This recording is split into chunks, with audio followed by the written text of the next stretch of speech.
Podcast City Network.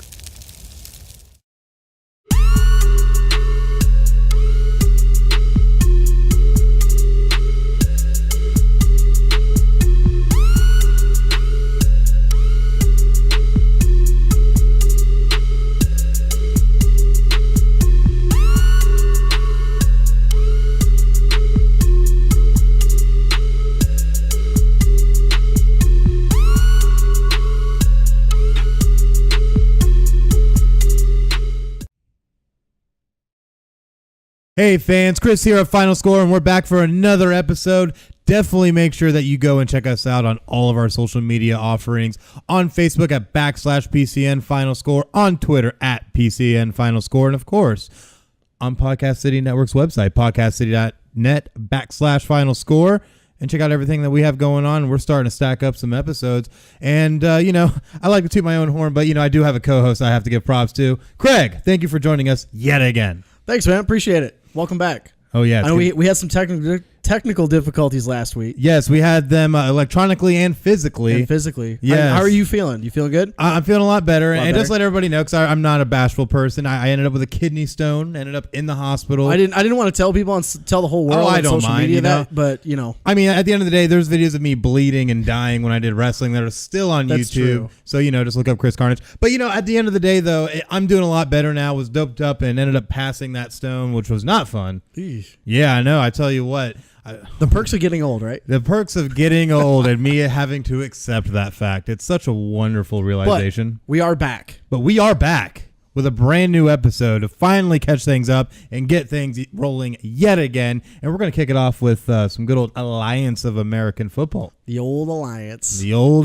Still kicking even after their, I don't know if you'd really call it a bailout. We'll call it a reinvestment in the product, if you will. But I had some more games on tap yesterday and have more that are going to be happening as of this recording. But to look back at some of the games that happened in Week 4, Saturday, the great slate they had there, you end up with the Memphis Express, who was finally able to get over that hump. And Singletary finally got his first win. Singletary finally pulls it out, gets that first win of the season at home against the San Diego Fleet, 26-23. Oh, it was an ugly game on their part. Mettenberger looks a lot better than Hack. Oh, much. Hackenberg, who's a hack? I mean, yeah, pretty much. I was, trying to make that pun there, but hack is a hack. It's all right. Hack's been hacking it. So, but Mettenberger looked pretty good. He completed 72% of his passes. He only threw for 174 yards. He had one touchdown, no picks. So That's looked the big thing though, no picks. Yeah, he looked a lot better with that offense. And San Diego, you just don't know what you're getting out of them every week to week. They destroyed a San Antonio team, which I thought was pretty good in the first 2 weeks. Oh, absolutely. Definitely thought that they were going to be good. Yeah, they destroyed them 31-11 in week 3, but then they lost this close one at Memphis. So it was a winless team at the time. That's what's crazy to me is that they came out and beat a San Antonio team that maybe was coming off maybe a little bit of a heartbreaker against Orlando. Yep. But, at the end of the day, you got to be able to perform against teams that really haven't been able to do anything all season yet. Yeah. And to go on the road and lose a heartbreaker like that because the score was only a 3-point spread on that. So where do they go from here, though? To their credit, their defense played phenomenal. Drew Jackson on the Memphis Express, he was probably the player of the game, in my opinion. He ended with 13 tackles, all solo, and an interception. There you go. In that game. So he played phenomenal this whole game. He did have one sack also in there. But their defense recovered 3 fumbles in that game. And that's always big. The turnover game always plays huge. Yeah, their defense came up really big. So, and that's kind of the other thing about San Diego that I just talked about. Their leading rusher of the game had 43 yards, Terrell Watson. Dantes Ford only had 71 receiving yards. I mean, not a whole lot of offense in this game, even though they put up over 23 points apiece. So, well, the crazy thing too is as I look at the box score though, that San Diego did come out and kind of punched them in the mouth to start the game. It was up 14-3 after the first quarter, but Memphis just wouldn't give up. Started battling back, making the necessary plays, being able to get themselves into positions to score points and inevitably take this game. Yeah, so we're looking at a little graphic here of Memphis Express's offense this year. Mm-hmm. The first 10 quarters, they had 32 drives, and only 4 of them were scoring drives. That's and horrible. They were only completing under 30% on third down. But in the last 2 quarters and going into this last game, 4 drives, 3 scoring drives, 60% on third down. With a little over 7 yards per play as well. That I'm telling you right now, that's because of Mettenberger. I mean, that makes sense. Mettenberger has always been kind of a Hackenberger's always been kind of a disappointment. Hackenberg, whatever his name, he's a hack. We know this. Christian Hackenberg. Excuse me, maybe Bill still a little O'Brien's- doped up from all the kidney stones. Bill O'Brien's crown jewel at Penn State. Yes, the crown Not jewel at saying Penn much. State, who literally ended up being just a hack. And now you insert Mettenberger, who I felt honestly was great in college. I thought he was great. He did Out of pretty LSU. well.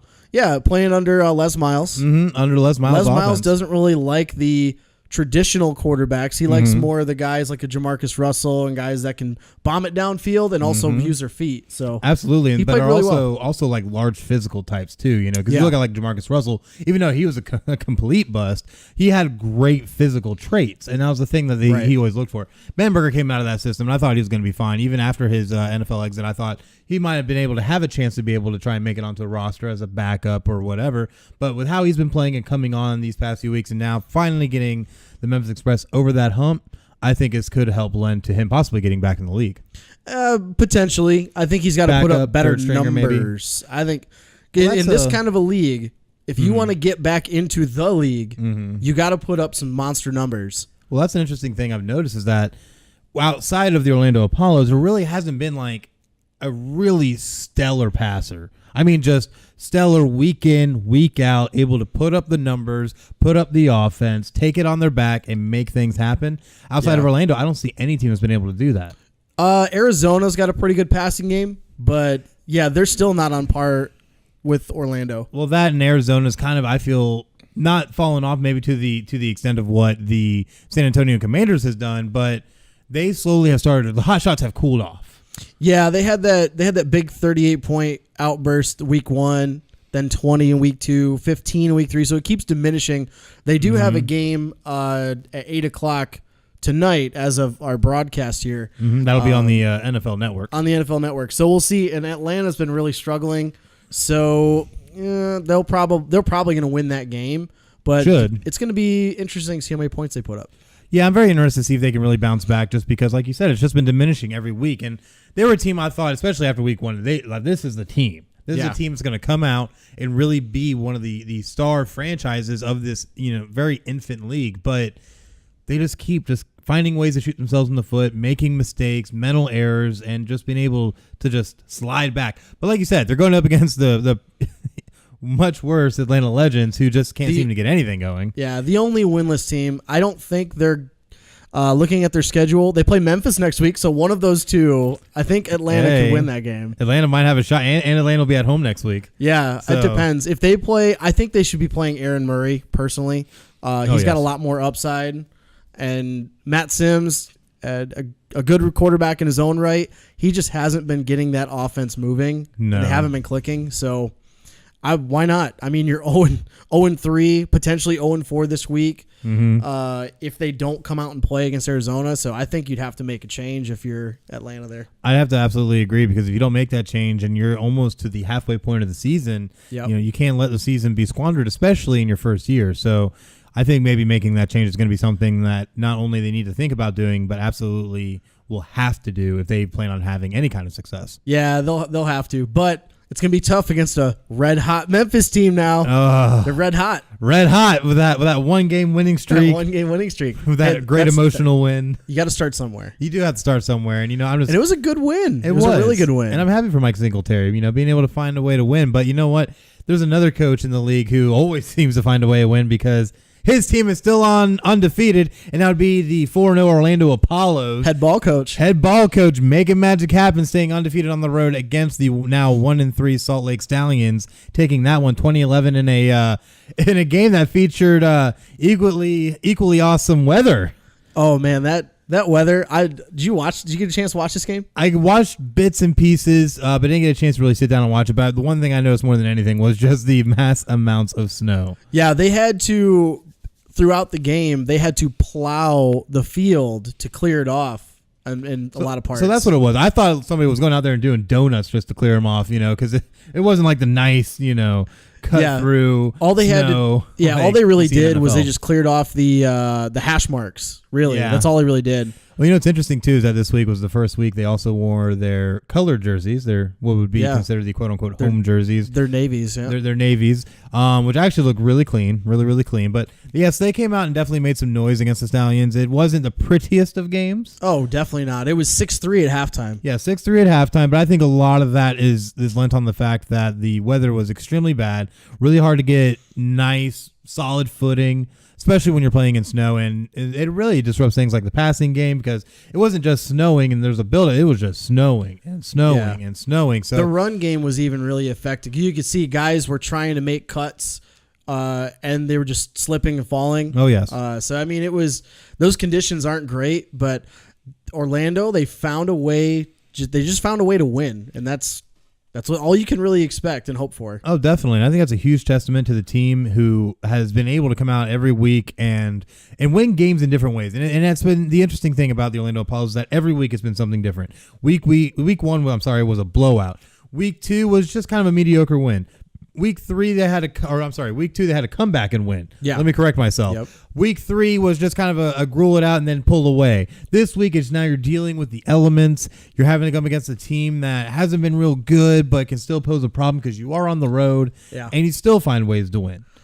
Yeah, and they upset Arizona the previous week at home. So I mean they were coming off a pretty pretty good game. So. Salt Lake definitely, I think, has some high aspirations after knocking off Arizona and being able to come out with a great chance at home against the Apollos. But again, #take aim, the old ball coach got the job done. Yeah, and the run game got it done, honestly, because you looking at the running backs, his stats didn't show it, but watching that game, how is Davion Smith not in the league with somebody? Okay, I'm not just tooting my own horn because he's a Michigan guy. Oh, I know. I love Michigan, but watching him, he was breaking tackles. He was actually being able to make cuts on the field when guys are slipping all over the place in snow. He has played in the snow before, though. This is true, given his background. But the big thing from Ann Arbor, you do play in some snow. But most definitely. Between him, Dearness Johnson, who's been playing really well, Akeem Hunt out of Toledo, I believe, the three of them combined got it done on the ground. They had over 120 yards on the ground. They had a touchdown. So I mean, that was the only touchdown of the game for them, I believe. Or no, they had a fourth quarter touchdown. My bad. Oh yeah, but the thing is that at the end of the day, they were able, like you said, to get it really rearing and going. And I don't understand either how he's not in the league. He was a great back, I thought, especially watching him, run against that Notre Dame defense every year. But the thing I saw is that he was, like you said, he was able to make the cuts, able to make the moves. It wasn't pretty given, the conditions, but he was able to make noise and able to get the ball down the field, and him himself rushed for over 50 yards.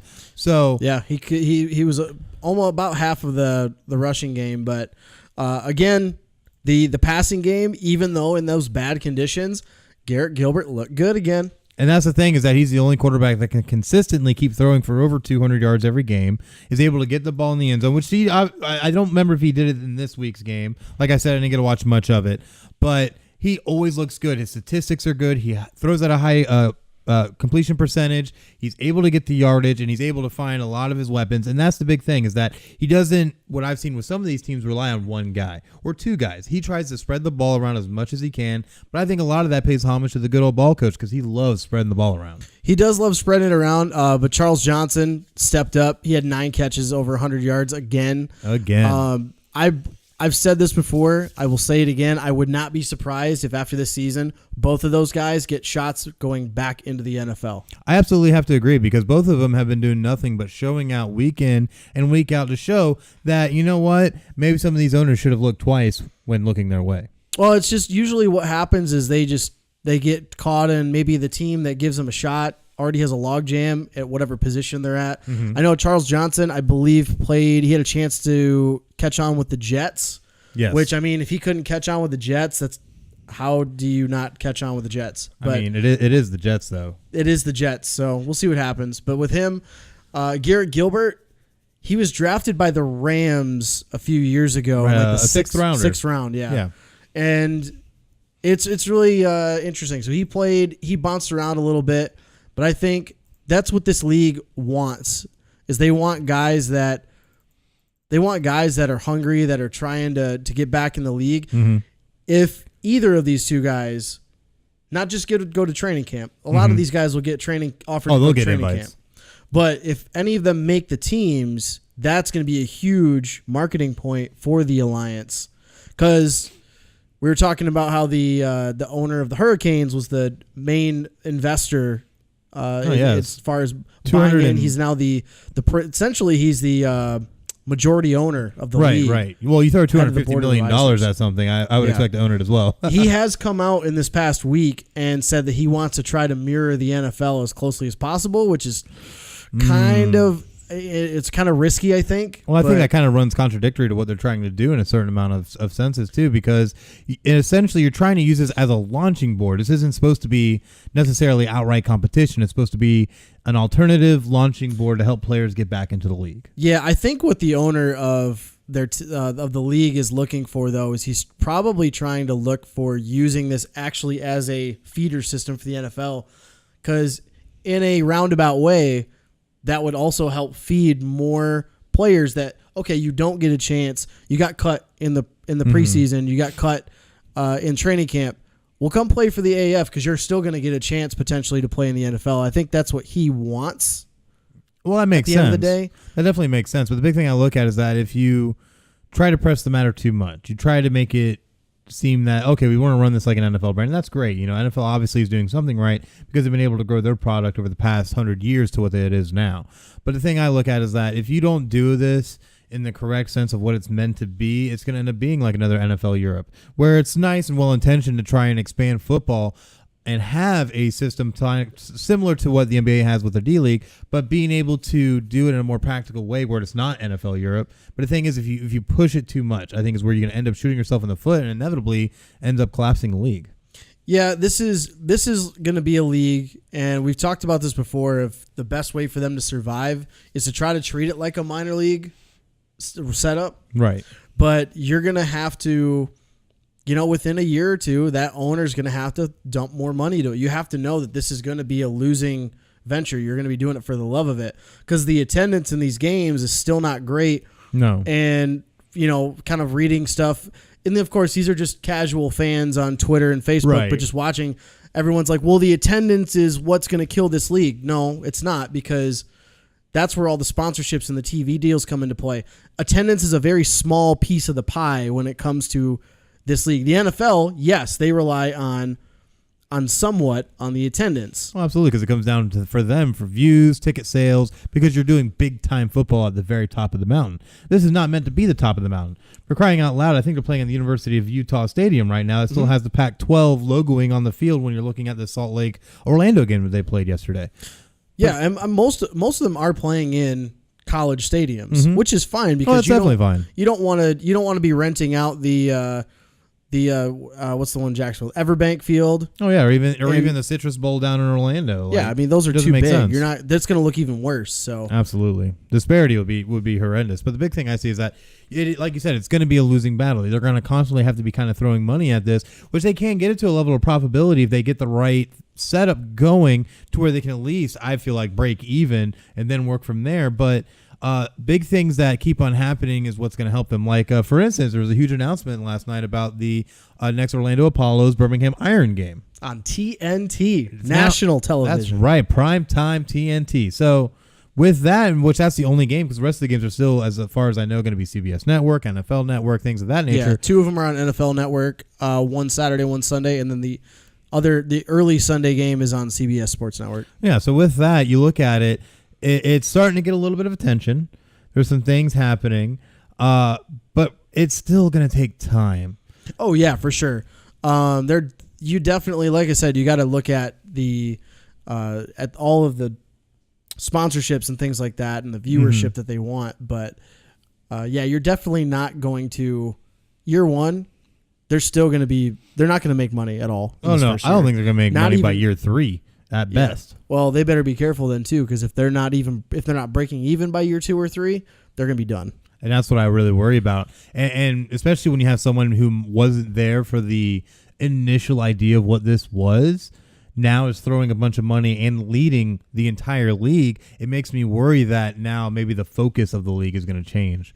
But let's see what happens. Yes, and it's all going to take time. Yeah, still a long way to go before the end of this. We're only in week 4. Yeah, we're only week 4.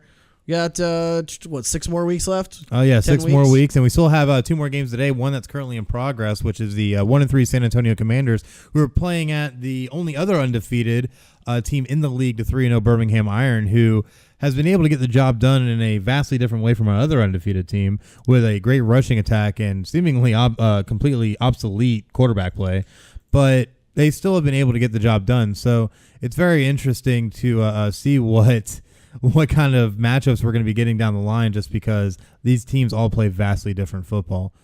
So yeah, the Birmingham team, they don't throw the ball very much. Their last game against Atlanta, Luis Perez was their quarterback and only threw for 160. Mm-hmm. Atlanta though looked a lot better in that game. Matt Sims threw for over 300, which is nice. But yeah, we'll have to see how that game plays out for Birmingham. Mm-hmm. I'm actually looking at a live feed here. It's 3-3 currently at halftime. Yes, currently 3-3 at halftime for the Commanders at the Iron. Definitely make sure that you hop on over to CBS Network to be able to check out that game right now, which obviously by the time you probably hear this, it won't even matter. Yeah, it probably won't even matter. But that's okay. As of this broadcast, as of this broadcast, it's tied 3-3. But another game that's going to be going on that I think is going to be very instrumental for a team to make a bounce back is the Atlanta Legends playing at the 2-1 Arizona Hotshots. The Atlanta Legends have been an absolute mess since the season kicked off. They're getting better. Starting to play better, but they're still sporting a winless mark, which is not going to help them down the line if they want to be a championship contender. But the Arizona Hotshots are going to be trying to bounce back after that heartbreaking loss to Salt Lake last week that nobody thought was really going to happen, and are trying to get back in the hunt to try and be one of the top teams in this league. Yeah, I don't think Arizona has too much of a trouble in this game. I don't say they win easily because they haven't had great quarterback play in the last few weeks. After week 1, they kind of just slowly started falling off. I mean, last year you had over 200 yards passing, but it was split between 2 quarterbacks. That's true. So, I mean, we'll see what happens. But I don't think they're going to have any trouble with Atlanta, especially being at home. Atlanta's traveling out to the West Coast. I think Arizona wins probably by 2 scores or so. Yeah, I'd have to agree with that. It seems like Atlanta might get maybe like a little early run and then just get shut down as the day goes on. But it's definitely be interesting to see how that game works out, and it'll be tonight at 8 p.m. on the NFL Network. So another game on the NFL Network. Very interesting, though, to keep that going, and maybe it just does become a feeder, an outright feeder. It could, yeah. I like that they're putting on the NFL Network because it's smart on the NFL's part. Because outside of the combine, which we're going to talk about in the next segment, definitely. But it's smart because you have no football. What do they normally play right now? Oh, it's all replay just games draft. of the last year. Right. It's game replays, your top games, highlights from the year, draft predictions. Yeah. They have nothing as actual football. Yeah, it's smart because you got all the football junkies, ourselves included. Oh yeah. We'll sit there and watch the NFL Network for a whole, all day on a Sunday to watch 2 games. Definitely all day, and hopefully bust out a few brews to try and enjoy some of them. But it's very smart to try and keep constant football going, and definitely poses some other questions I'd like to propose in another future episode that should be good. But intrigued. Oh, very intriguing. But we do have NFL Combine to get to. Before we can get to that, we got to make sure we pay the light bill. So definitely make sure that you stay with us as we go ahead and cut the break. But we'll be right back. The following support and sponsor Podcast City Network. City Limits Tap Room, sports bar in DeLand, Florida, has brew on tap, serve food, the grilled cheese is excellent.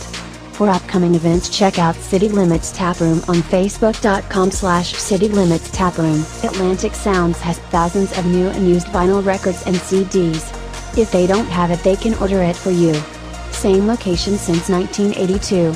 For more updates on what's new, check out Atlantic Sounds on Facebook.com/Atlantic Sounds Vinyl. Sports Sanity Customs have worked with organizations from custom embroidering polo shirts to jerseys for your kids' baseball team. They do it all. Armed with state-of-the-art equipment and an in-house design team, they are equipped to take on your next project. Visit their website to learn more, sportsanitycustoms.com. Visit Sports Sanity Customs on Facebook.com/SportsSanityCustoms. 3Count Design offers a wide range of graphic design products, video, photography and other forms of media. Everything from t-shirt designs to websites. Visit Facebook.com/3CountDesign for more. Demo Blast Studios, an explosion of imagination. Original artwork, podcasts, video, apparel and more. Visit DemoBlastStudios.com. Visit Demoblast Studios on Facebook.com/Demoblast Studios, the best family entertainment pro wrestling show in the state of Kentucky. Kentucky's Own Wrestling brings quality family vintage wrestling to a town near you. Kentucky's Own Wrestling offers a ladies division in wrestling and a training school. Kentucky's Own Wrestling is the current longest running Southern promotion. Visit Facebook.com/Somerset Kentucky's Own Wrestling. All supporters and sponsors are brought to you by Podcast City Network.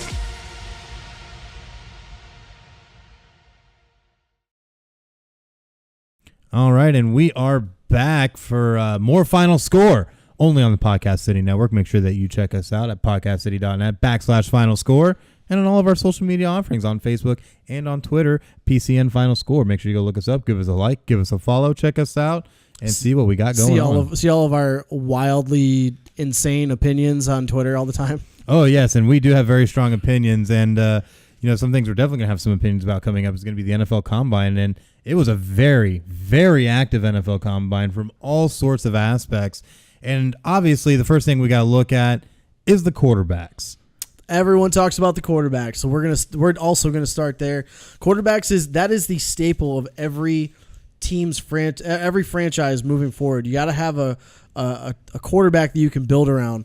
A couple of the guys. Well, the big one was Kyler Murray. Yes. So he decided to go through the steps as far as the interviews with teams, the face-to-faces, sat with the media, answered questions, things like that. He did much better in his interviews than he did before a few weeks ago with Dan Patrick, where he didn't know if he was going to play baseball or not yet. Well, everything was, I don't know, maybe, I don't know, maybe, not sure yet. Not sure, make a decision in the future. But he did decide not to throw or run the 40 or do any of the drills like that.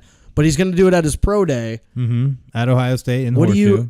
Do you think this affects his draft stock at all, or does this help or hurt him to not throw at the combine? I'm sure a lot of scouts would love to have seen him throw in the combine, and I'm sure maybe even for some of these scouts for some of these teams, it might have been a deciding factor. However, the fanfare around him, the attention that he's going to get, is not going to lessen in any kind of way. You are talking about the Heisman-winning quarterback who came out, performed well all season long.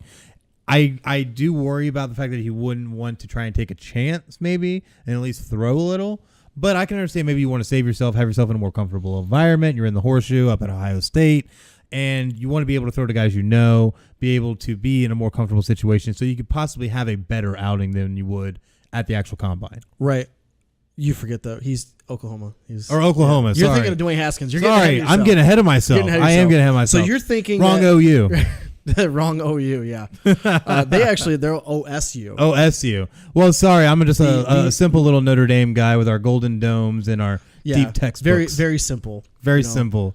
Just 11 national titles and 7 Heisman Trophy winners Jesus and 170 plus Jesus didn't teach you guys to be All-Americans. smart.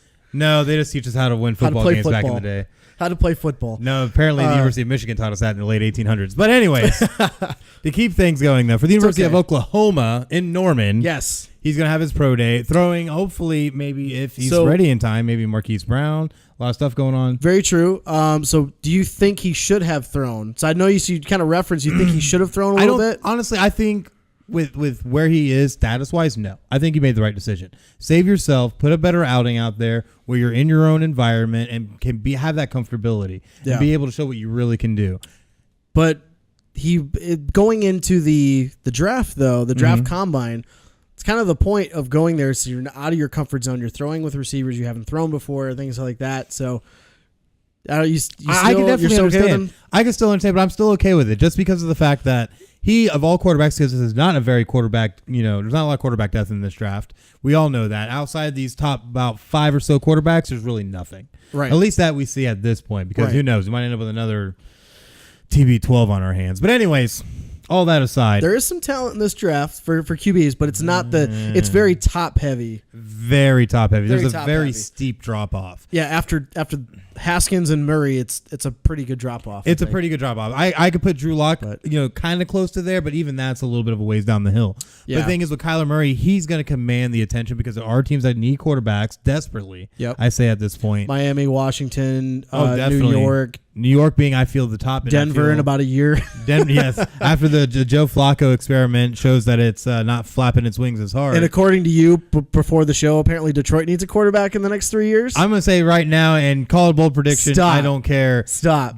Detroit needs a quarterback within the next 3 years. Get Matt off my Stafford Lions, bro. is done. Get off my lines, Matt bro. Stafford is a quarterback that is aging horribly, but can still throw it up while taking 8 sacks in a game. I feel he is done. It's not his fault. I'm not saying it's his fault, but he's not helping the situation either at this point. They need a defense. They need a lot of things. But anyway, so I'm in agreement with you about Kyler Murray here. I think this is extremely smart on his part because if he were to throw and participate at the combine, it can only hurt his stock. Yes. We already know, basically, they're all making comparisons to him being a Russell Wilson. He's almost the exact same height, weight, hand spread as far as gripping a football is concerned. So I think it's smart for him not to throw because if he does and he doesn't look crisp and clean like he could at his pro day, it's going to hurt his stock slightly. He could definitely drop out of that top 3 conversation. Oh, absolutely. Which some mock drafts have him going in the top 3, which I think is ludicrous for a couple of reasons. But I think it was very smart for him not to throw. Wait it out. You're going to be a first round, probably definitely in the top 15, maybe even the top 10. Maybe his team trades up. But I think it was smart for him not to throw whatsoever. Oh, definitely. Especially when you look at the physical composition of the other 2 quarterbacks sitting directly behind him, I feel like, in Dwayne Haskins of Ohio State and of Drew Lock from Missouri. Both of them are tall quarterbacks with a nice build, have great long arms with large hands, are able to deliver the ball well, have great ability at reading the defense and being able to get the ball out quick. The thing with Kyler Murray, he does have a lot of those intangibles as well. But like you said, if you go out there and you're not quite on point, you're not quite comfortable, you're going to look bad. And then people are really going to start looking at the other aspects of yourself, not even just your stats, but looking at the size that, okay, Kyler Murray, you're 5'10", you're 207 pounds. How are you going to be able to stack up against a guy like Dwayne Haskins, who's 6'3", 231, or Drew Lock, who's 6'4", 228, or even any of these other quarterbacks that are 6 foot and over in the league? It's going to be a lot harder, and they're going to start looking at that a lot more meticulously. So I think it's a brilliant idea. Do it where you're comfortable, make magic happen, and keep the star power going. Yeah, the only thing now is you better have one hell of a pro day. You better have a hell of a pro day. But even if he's average in his pro day, I don't think that hurts his stock too much because he's not getting past Miami or Washington in 13 and 15. Oh, no. There's no way. He doesn't make it out of the first round no matter what, and no way he goes even halfway through the round. I mean, the dude, if he was even a 6'2" quarterback, he's no questions asked number 1 pick. Oh, absolutely. 100%. Someone's trading up with the Cardinals to get him. No questions asked. But because of his stature, he's got a cannon of an arm. Obviously, he's an outfielder, baseball. Has quick feet. He's got extremely quick feet. He can, as long as you can move the pocket like they do with Seattle with Russell Wilson. Oh, yes. He could be a very good quarterback. It's just who is the team that's going to draft him and what scheme do they run? That's where you're going to see it. And that's the big thing. You're not going to see him being able to drop into offenses where you have typically very large, very tall quarterbacks that need to bomb it down the field. He's the guy that's going to be running RPOs all day and being able to make it look good, just like a Russell Wilson. I don't even see Russell Wilson doesn't even do RPOs that much. Not anymore, but I think don't. it's because he's losing a little bit of speed at this point because he's taking a lot of hits. No. But I disagree. I completely disagree with that. Yeah? Yeah, with that assessment. The only reason why they put him in that situation his first year or two is because they wanted to develop his ability to read a defense and throw the ball down the field. He had an arm also. Well, yes. But they relied, as with every young quarterback, you don't want to put the pressure on their shoulders to throw 40 times a game. Mm-hmm. You want to have them rely on the run game. So that's where you'll see some of those RPOs and just straight handoffs. But I think Kyler Murray is in that same boat. If he goes to a team that can move the pocket around for him, mm-hmm. he will perform really well, even potentially in his first year. Oh, definitely. But if he goes to a team that they expect you to drop back and throw 30, 40 times a game right away in a traditional sense, he's going to struggle. Well, I have to agree to a certain extent. So I don't think they're going to – he's not an RPO quarterback. He I is feel not like, an RPO I feel like with a lot of quarterback. it, though, it's going to end up falling into that. And the How many reason I say times did that- they run RPOs in Oklahoma? Not as much. He is more of a typical shotgun passer or in a pistol style offense. But the thing that I look at is that with Russell Wilson, they ended up having to go to a different offense because you ended up losing Marshawn Lynch. You ended up with an extremely weakened offensive line, so you weren't able to take the time to actually even have an option play because by the time you try to have the fake, you're getting destroyed by a linebacker, you're getting killed by a defensive end because you had no offensive line. So it was a little bit different in that sense. But that's the thing I see with Kyler Murray is that no matter what position or what situation you put him in offensively, he needs a line to stand behind. And that's the thing he's going to need is that no matter where you want run game. Or an extremely strong run game. Because if you have to put the reliability of your offense in the hands of Kyler Murray and you don't have the pieces in place, you're going to fail. Because he is 5'10". You're not going to be able to see over a lot of those offensive linemen, especially if they're crap offensive linemen. So half the time you're not going to be able to see your blind side if you're getting utterly destroyed. So if they don't have a good line for him to stand behind, it's not even going to matter. True, because I'll use this as an example. Is Bortles being his? I know we love to pick on him a lot. I love picking on him, but he's even a big-bodied quarterback. He even struggled getting the ball past the offensive line. I'm not quite sure what was going on there. He just wasn't timing it right, or what was the case. This is Blake Bortles we're talking about. Right. All 6'5", but the reason, 6'6". Yeah, the reason I bring that up is because in some of the new mock drafts that we were just checking out before the show, is Kyler Murray is projected to go 3 to Jacksonville. They trade up to 3 with the Jets to get him. That's an intriguing pick to me. I know, like, personally, I said before the show, I hate it. From being a living in Jacksonville area kind of fan, I hate it just because of it's not a prototypical quarterback.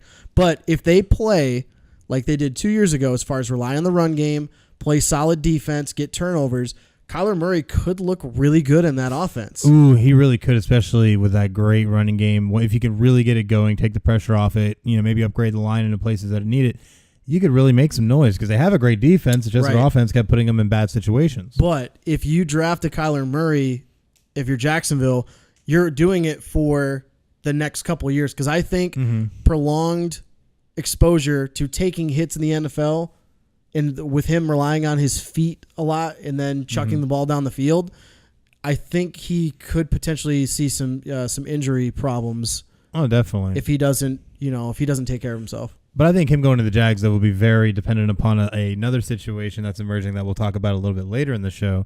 But as it comes for some of these other quarterbacks, they have great talent directly behind Kyler Murray, but then it falls off. But I look at Dwayne Haskins of Ohio State, nice and tall, nice and thick, only ran ahead of 5.40 40, which isn't bad. Vert wasn't all that great, but all that kind of stuff, really for a quarterback isn't always the biggest thing. The thing that he can do is be able to get the ball where it needs to go and have it on point. Very, very accurate. Very, very smart quarterback too. Yes. That 5.40 really shuts down the. Who was the ESPN analyst that said he's more of a runner than a thrower? Was that Stephen A? I think that was Stephen A. That's Stephen A. And his interesting, his infinite wisdom of Stephen A. The infinite wisdom of Stephen A. Smith. I got a lot of respect for him as a professional, but man, he really needs to stay in his lane and not go out of what he knows. Yeah, which is pretty much being able to pucker up to LeBron, which actually I found out changed recently, which we'll have in another segment later on. Yeah, we're definitely going to talk about that later. But Haskins, having watched some of his games, I know we were comparing notes because we both had a chance to watch the combine, the quarterbacks, the receivers, and tight ends. But I'm really high on Dwayne Haskins, and that's really difficult for me to say, being a Michigan fan. I know. But I think You heard it here first, fan. So if you love Michigan, make sure to roast this guy later. yeah, you can go ahead and roast me. Just careful. Don't get me reported like Michigan State fans do with some of the Michigan people. Keep it PG, fans. Hashtag free Scott Bell, by the way. So Haskins, he looks really good. I know your note says he's you got to work on his footwork. He gets flustered with pressure, things like that. If you end up with a pocket that collapses too quickly and you don't give him a lot of time to set up, and it happens continually, that's where you start seeing the breakdowns. Any quarterback's like that. To some extent, you end up with Tom Brady, who still ends up making ridiculous plays here and there when he shouldn't. Well, it's because it's Tom Brady. Or you get a no-look Patrick Mahomes pass. Right, but the thing I see that's just you don't see that often. That's just a freak of nature. Apparently, he's going to step up his game on that, but we'll see how that works out. But the big thing they had a no-look pass in the AAF 2 weeks ago. Oh yes, right over behind. Over behind the head. Over behind. We're looking at you, Pat Holmes. You got to match that. Yeah, you got to match that. Which apparently he had comments about that. Which we're definitely going to cover that in a later episode. Okay. All right, but a big thing though I see with Dwayne Haskins, he's very, very accurate. He's really great at making reads. He can put the ball on point in anywhere you need to. Very accurate. He can throw the short ball. He can throw the deep ball. It doesn't matter what you need. He can do it, and even better, he has a really great attitude. Yeah, he's coming out of the interviews. Teams already liked him. They fell in love with him. He interviewed really well all throughout the combine. So I don't see him getting past 6 to New York. There's a potential. Definitely. So we were looking at some of the mock drafts, and there's a possibility that at 5, the Denver Broncos could trade up and take Haskins at 5, which is interesting. But I don't know. I think if the Giants are really, really worried about it, I think they trade up to 3 with the Jets. Ooh, if the Giants were smart. It depends on what the Jets get out of that deal. But I could definitely see the Giants trading up to a 1, 2, or 3. It's not much of a drop for those other teams. So that would be a really intriguing prospect because they have to go get a quarterback this year. Well, the thing I look at that could be very interesting is that we had one team that was able to practically swindle the Chicago Bears at one point in the San Francisco 49ers, and the great work John Lynch has been able to do with that franchise. Definitely. Could you possibly see them trying to maybe swindle the Giants and have the Giants go up and maybe not even get Haskins, but maybe even Kyler Murray, basically have their pick, because nobody expects the Arizona Cardinals at this point to take a quarterback. Yeah, I don't think they go away from Josh Rosen. I think it's dumb to go that route because you just drafted him as your future guy. He kind of struggled, but how many rookies struggle versus not, like the Carson Wentz's and the first year spectacular play of some of these quarterbacks the past few years? Those, in my opinion, are the anomaly. That's not normal. Well, let's look at one that was just in a crap situation, Jared Goff. When he came out, he did not have a great first season. Good point. Yeah, he did not play well. But, what quarterback plays well under Jeff Fisher? Well, not nobody at this point. Steve McNair was the last one. Rest in peace, Steve McNair. But yes, he was the last one. But I honestly believe that I think it'd be dumb for the Giants to sit there at 6 and wait potentially. But it depends on what they have to offer. I guarantee you the top 3, especially the top 4 with the Raiders, their phones are ringing off the hook by teams that need quarterbacks that are willing to trade up.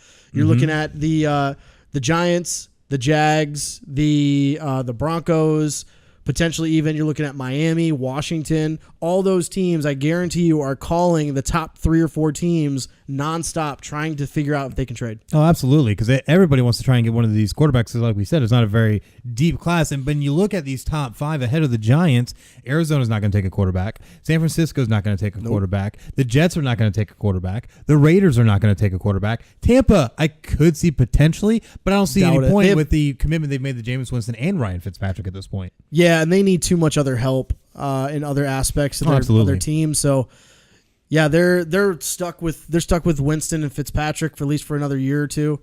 But yeah, I don't see any of those teams in the top 5 needing a quarterback. So I think their phone's gonna be ringing off the hook. Definitely, and like you said, the Giants need one. Jackson's going to need one. A lot of these teams need one, so many teams are going to be calling, so it's going to be very interesting. But I'm telling you, look at that number 2 slot, number 2 and number 3. I think those two are going to be very, very important, and I honestly think both teams could trade back and 4 teams that potentially want to move up and be able to get Kyler Murray and Dwayne Haskins. Yeah, I completely agree. I wouldn't be shocked if 1 and 2 get traded, and then you see a Haskins and Murray go 1 and 2, or vice versa, however you want to look at it. Doesn't really matter. But that's usually what happens in today's NFL, where so many quarterbacks get taken in the first round because there's such a premium on it. And because we were talking about the drop-off, then you got a guy like Drew Lock who could really benefit from that.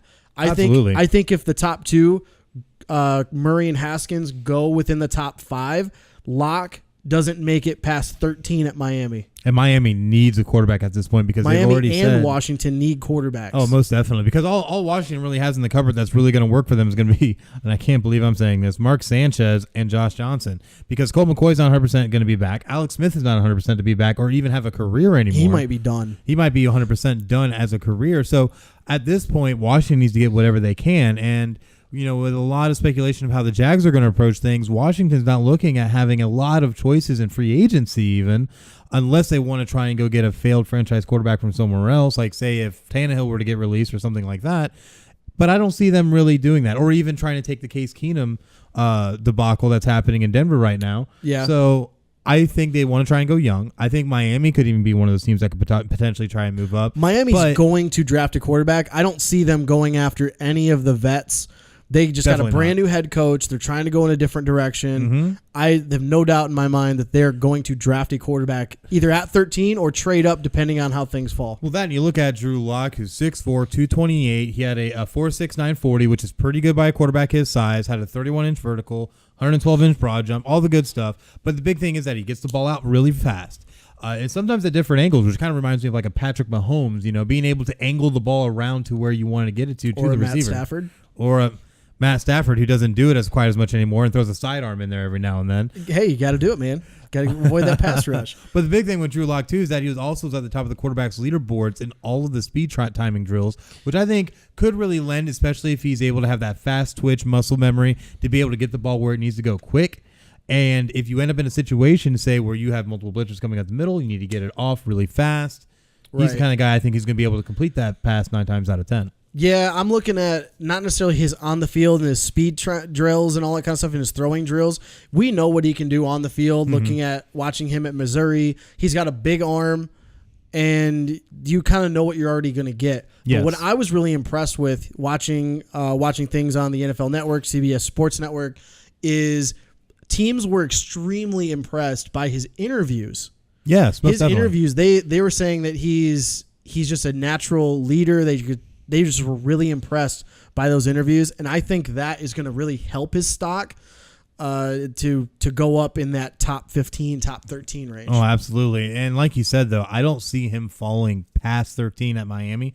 Of course, if Miami gets worried, especially if Denver ends up not trading up or something happens where one of those top 2 quarterbacks falls down to a New York Giants, to the Jacksonville Jags, or even down to Denver, Miami might try to take a quick move up a few spots to make sure they can get their guy. Yeah, I think if one of those, if Kyler Murray drops down to, say, I don't know, 9, anywhere past Jacksonville, 8, 9, 10 range, definitely going to look at Miami to trade up for a few spots so they can pick Kyler Murray. Especially with us, I fear Cincinnati sitting there at 11 with Andy Dalton. Andy Dalton hasn't always been the most consistent. He's also not the largest quarterback in the world.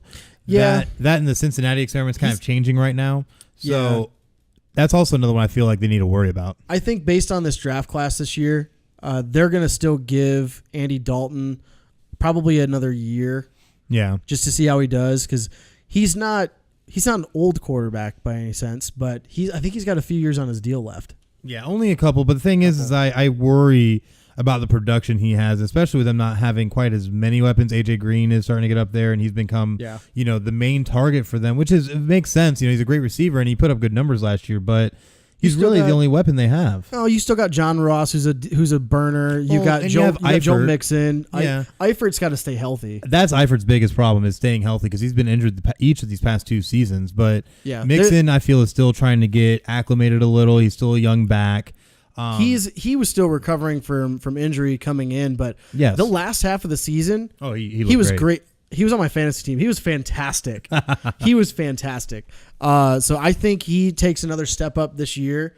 But yeah, it'll be really interesting to see, what direction Cincinnati goes. I doubt they take a quarterback, but I mean, it wouldn't be out of the realm of possibility. No, I don't think it if would it's either. a guy like Drew Lock or Daniel Jones, where they think that they could have him sit for a year or at least half the year. Mm-hmm. And that's what I could see is getting someone basically to be the future that Andy Dalton was supposed to be for the Cincinnati Bengals when they moved on from Carson Palmer. Because when they moved on from Carson Palmer, he got hurt in that game against Pittsburgh where his knee got knocked backwards. He got such a bad deal on that. He got a bad deal. I was the whole so rest mad. Of the time after that. I remember that game. That I was so mad. I thought that was such a dirty hit. I stopped watching the game after that just because I was upset that now this game was going to be dictated by the fact that the starting quarterback of the Bengals got taken out in such a way. Yeah, it was. I was legitimately pissed off at that game. Yeah, because I'm not even a Cincy fan. I'm not either. I was rooting. Well, I also dislike the Pittsburgh Steelers. That's a different story. But I think that he just got a bad deal that game. But I could see them potentially, the Cincinnati Bengals, maybe going after a quarterback. But I think it's a long shot, really. I think it is too, because they do have a lot of needs overall. So I think they're going to go in a different direction. And like you said, give Andy Dalton 1 or 2 more years, let his deal run out, and see where things are. At I think that's point. most likely. I think you're right. Definitely. But one thing that really surprised, I think, everybody was the just blow up of fast wide receivers that seemed to show themselves in this.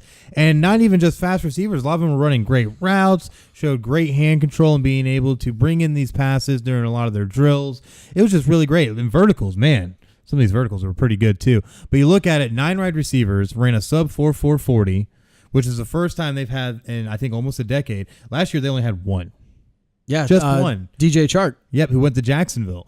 So you look at it. Watch out for him to have a great year this coming year. Especially if certain things work out at quarterback for Jacksonville. But that's for later.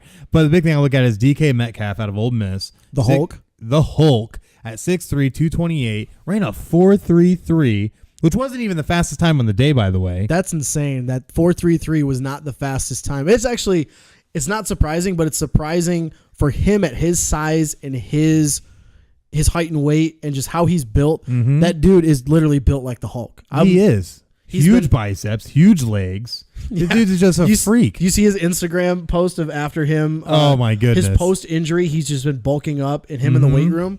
He was standing next to, who's the other Ole Miss guy? A.J. Brown. A.J. Brown. In the draft. They were standing side by side, and A.J. Brown looked like, what's his name?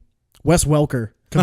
He looks so small compared to DK Metcalf. I know, it was insane because DK came in there and just killed it and just looks amazing. But that's the thing, he's going to need that kind of a body in today's NFL because defenders get physical, and I think he's the kind of receiver that's going to be able to find success because of his size, because he's able to go up and get a ball, which he had a 40.5-inch vertical. He had a 134-inch broad jump. The dude can move and get himself out where he needs to be to make these passes because of incredible strength and incredible speed. Well, he did a lot of bulking up because he got hurt. He's got to stay healthy. That's going to be the big thing. He only played 7 games last year at Ole Miss, but when he played, he had that game against Alabama. I think it was my goodness, 2 years ago. Yep. When they upset, was that upset about Alabama? No, that might have been 3 years ago. So he's only a sophomore though, coming out.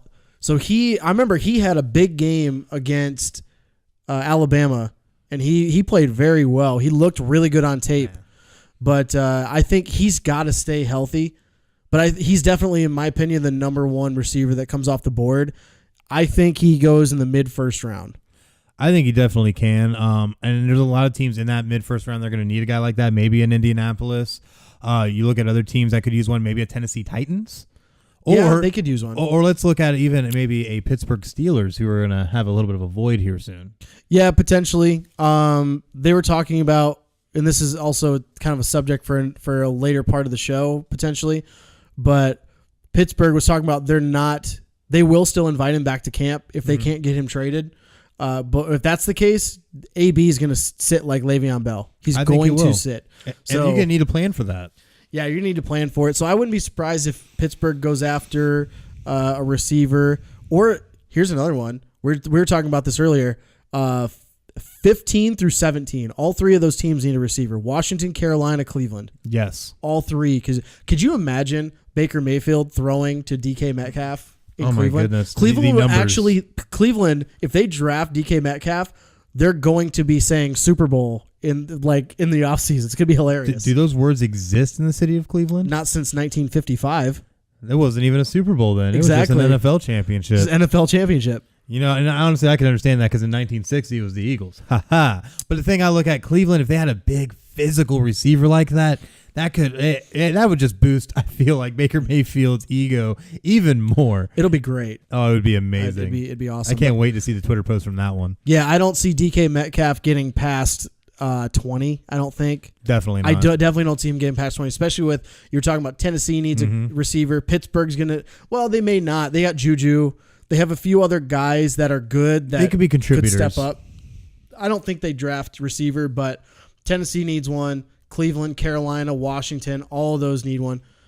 So I don't see him. Yeah, he doesn't make it past 19 or 20. Well, another one I could even see, and maybe call this a little early, but even maybe the Green Bay Packers, who could use a little bit more depth given the aging of their wide receiver core. I could see that, but they've always needed defense. So I think they've always needed and it's defense. such a deep defensive draft. It depends on who's on the board. I don't see them going receiver that early. That, and especially since how they got rid of HaHa Clinton Dix and stuff like that, maybe it's something they're going to need more focus on with defense. Yeah, they need defense bad. But you look down the rest of the list of what these wide receivers did. You have Paris Campbell, who came in 6 foot 205. He's he ran not a 4.31. Timeout. He's not 6 foot. That's what the NFL has him listed at. Bull. He was if you watched it, he was at 5'10", 5'11", in like I think 3/8. Sure, he didn't take steroids or use lifters. He's not 6 foot. There's no possible way he is 6 foot. Well, he's definitely undersized in comparison to a lot of these guys, and that's the thing I look at. Because even when you look down at like an Emmanuel Hall, he was able to come out and be do a little bit better in a lot of the statistical side of the drills. He had a better vert, he had a better broad jump, he had more reps when they're doing the 225 lift. His 40 wasn't quite as fast, but still 4.39 versus 4.31. So you know, there's a lot of guys that are going to be able to compete. But I have to throw it out there because you gotta rep the small schools. Yeah, and that's Andy Isabella. Oh, UMass. UMass. The Minutemen. That's right. The good old Minutemen. Who used to be in the Mid-American Conference, and that was really short-lived. Oh, I think, one season? Yeah, one season. One season. Or 2 seasons, if that. All I can remember is Notre Dame drudging him and putting up the most points we have put up ever in a game when we dropped 66 on them a few years back. Yeah. But I actually never got a chance to see Isabella play at UMass at all. But I could just see this performance at the combine for him. If he wasn't already on some team's radar for a mid to late round pick, maybe as a returner or something that they can just get some gadget plays or something for him to get him in open space, I could see that potentially being a real big boost for that kind of performance out of him. You know, if he can keep sustained speed and be able to get himself out in space, you know who I could really see him emulating in a certain amount of ways? Obviously, a wide receiver variant of it is Darren Sproles.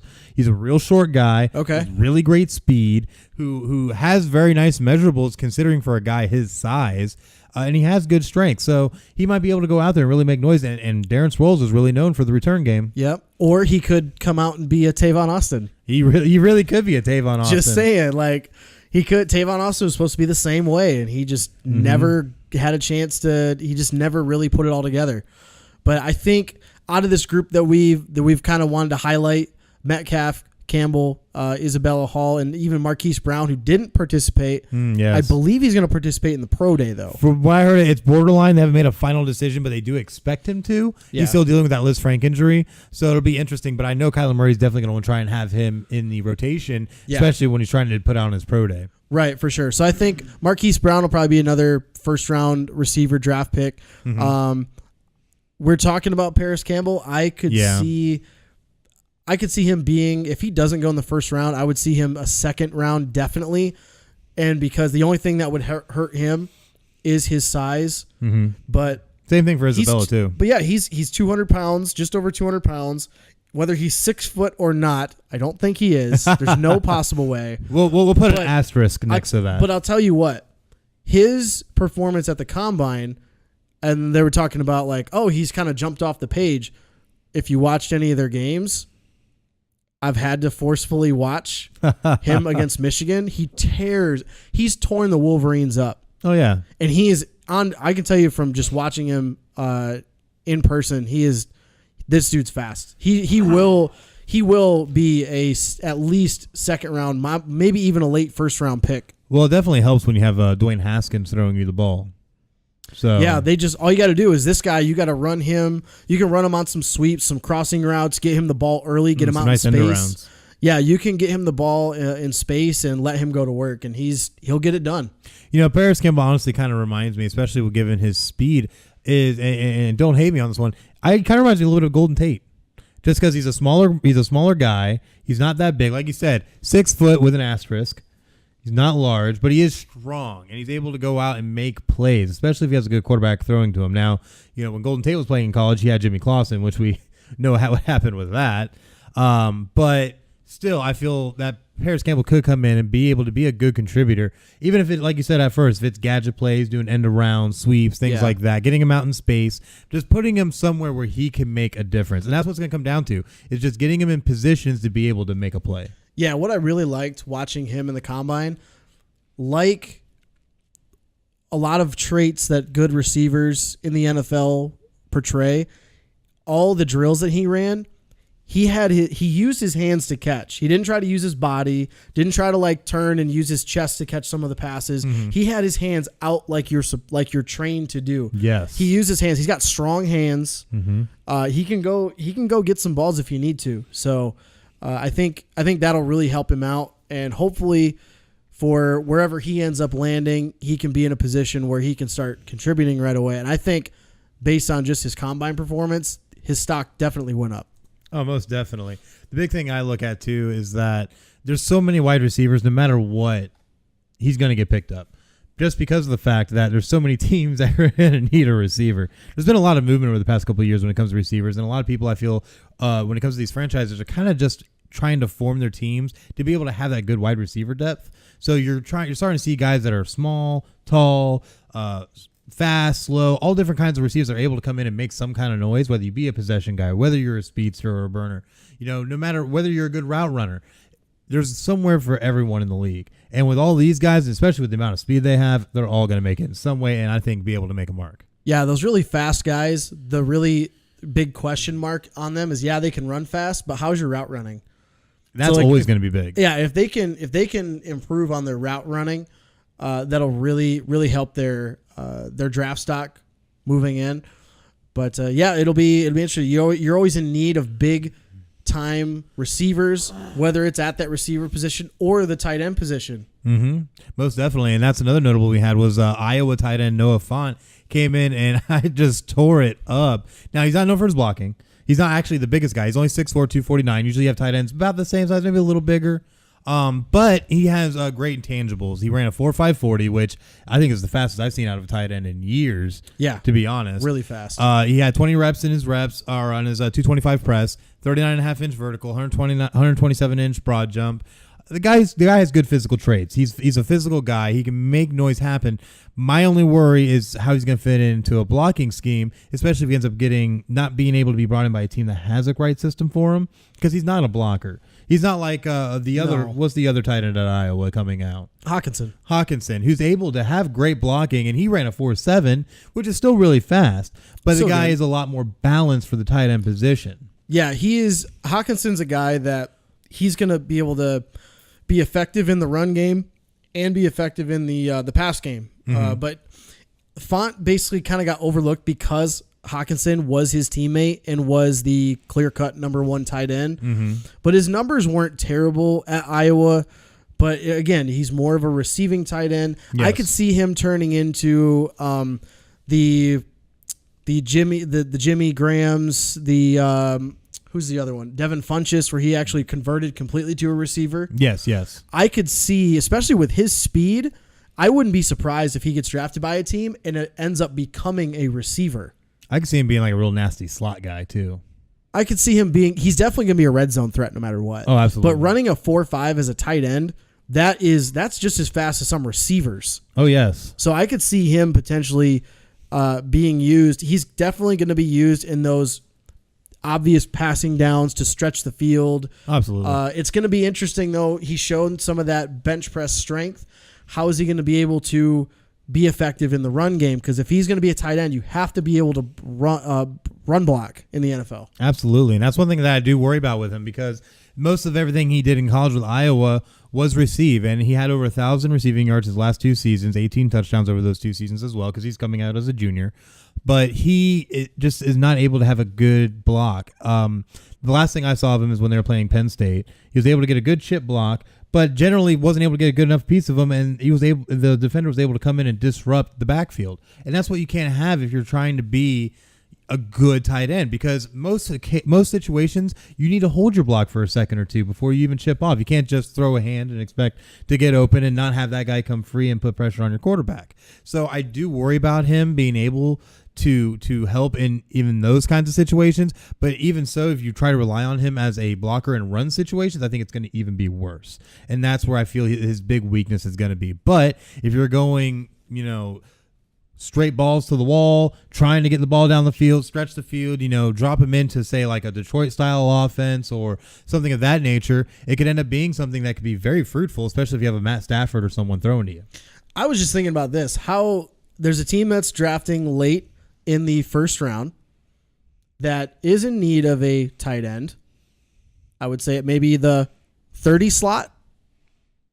The Green Bay Packers. And how interesting would that be to have Noah Fant on one side and Jimmy Graham on the other? I mean, why not, right? I was thinking the other team that could potentially take him is the New Orleans Saints, but they don't have a first-round pick this year. No, they traded that away to Green Bay. They traded it to Green Bay. So I would think that probably a late first-round pick. If I don't really see any other teams that could need a tight end. Well, let me throw this out there and call me crazy. But what if the New England Patriots, knowing what's going on with their tight end situation, do you think maybe they would pluck Noah Fant up if he was still available at 32? It depends on who's available left on the board. Because I wouldn't be. There's been some speculation that they're going to go after a guy like Daniel Jones, quarterback out of Duke, right there, because Tom Brady does still want to play, but if he actually falls off in production this year. Okay, well, then what? Now you actually have to look at a quarterback. But they have a bunch of different ways they can go. They definitely still need to improve their pass rush. That was good in the playoffs, but they still need to improve there. Patrick Chung broke his arm in the playoffs. They're going to need to shore up the secondary. They definitely are still going to need to replace, like I said, Brady at some point, Gronk at some point. They still need a receiver. I mean, Edelman only shows up in the playoffs. So it seems, yeah. So, I mean, what do how are you going to try to improve in your pass game in that respect? So, no, definitely. I could see, though, Fant, based on his production and how he jumped off the page in the combine, I think he was probably a second-round pick. He probably put himself in that first-round conversation now. Absolutely. I think he showed that in outside of his blocking skills that he's a very great receiving threat and could be a wonderful addition literally to pretty much any style of offense, because no matter what, he could be your safety valve. If everything else breaks down, you have him to throw to. Or the Kansas City Chiefs. They won't draft a tight end, but could you imagine that? Oh, having Travis Kelce and Noah Fant. Kelce, Fant. Who else they got? They got Tyreek Hill still. Sammy Watkins played well in that offense. Watkins, oh my gosh, that would be insane. Can you imagine their offense already unstoppable would be even better? That's so hard to imagine in so many ways. But the thing this is why I loved draft time. I love this time of the year because we can do stuff like this and speculate certain players going to certain teams and what kind of offense or defense would that look like. Well, let's speculate about someone and well, I guess would hold near and dear to your heart, but. I know him very. I don't personally know him very well. But not personally. Having watched him out of your fandom, out of my fandom, yes. Out of your fandom. But we had a defensive lineman, Rashawn Gary, out of Michigan, all 6'4", 277 of him, was able to rumble down the field for a 4.58 40. That is insane. Yeah, he's a big guy. He's a really big guy. He's a big guy. That's not the first. That's not a shock to me. Because even after his freshman year, they were thinking about, or they were doing a speed training in the offseason. He beat out all of the running backs on Michigan's team. And that's saying a lot if you can beat out the running backs. He was faster than, I believe, all of the running backs on Michigan's team and some of their receivers as well. That's pretty insane, honestly. But Rashawn Gary is going to be a disruptive force. He's a strong guy. He had 26 reps in the 225 lift. He still had a 30-inch vertical and 120-inch broad jump, which is pretty good for a guy weighing darn near 300 pounds. And I think he's going to be a force. Now, whether or not he's going to be in the top 5, I don't think so. I think he kind of falls maybe further down the list, maybe middle to late first round, maybe even early second, depending upon how things work out. He's definitely a first-round draft pick, in my opinion, just because of all the oozing potential people see. Oh, definitely. I saw some mock drafts where he was going 4 to Oakland, and then the most recent one we've seen from the CBS Sports is he go 8 to Detroit. Ooh. I love Michigan. I love my Michigan football. I will always root for Michigan players and want them to be successful. I feel Bud is coming on. Yeah, there's a big one. I think Gary's overrated. I seriously think he's overrated. He is a phenomenal athlete.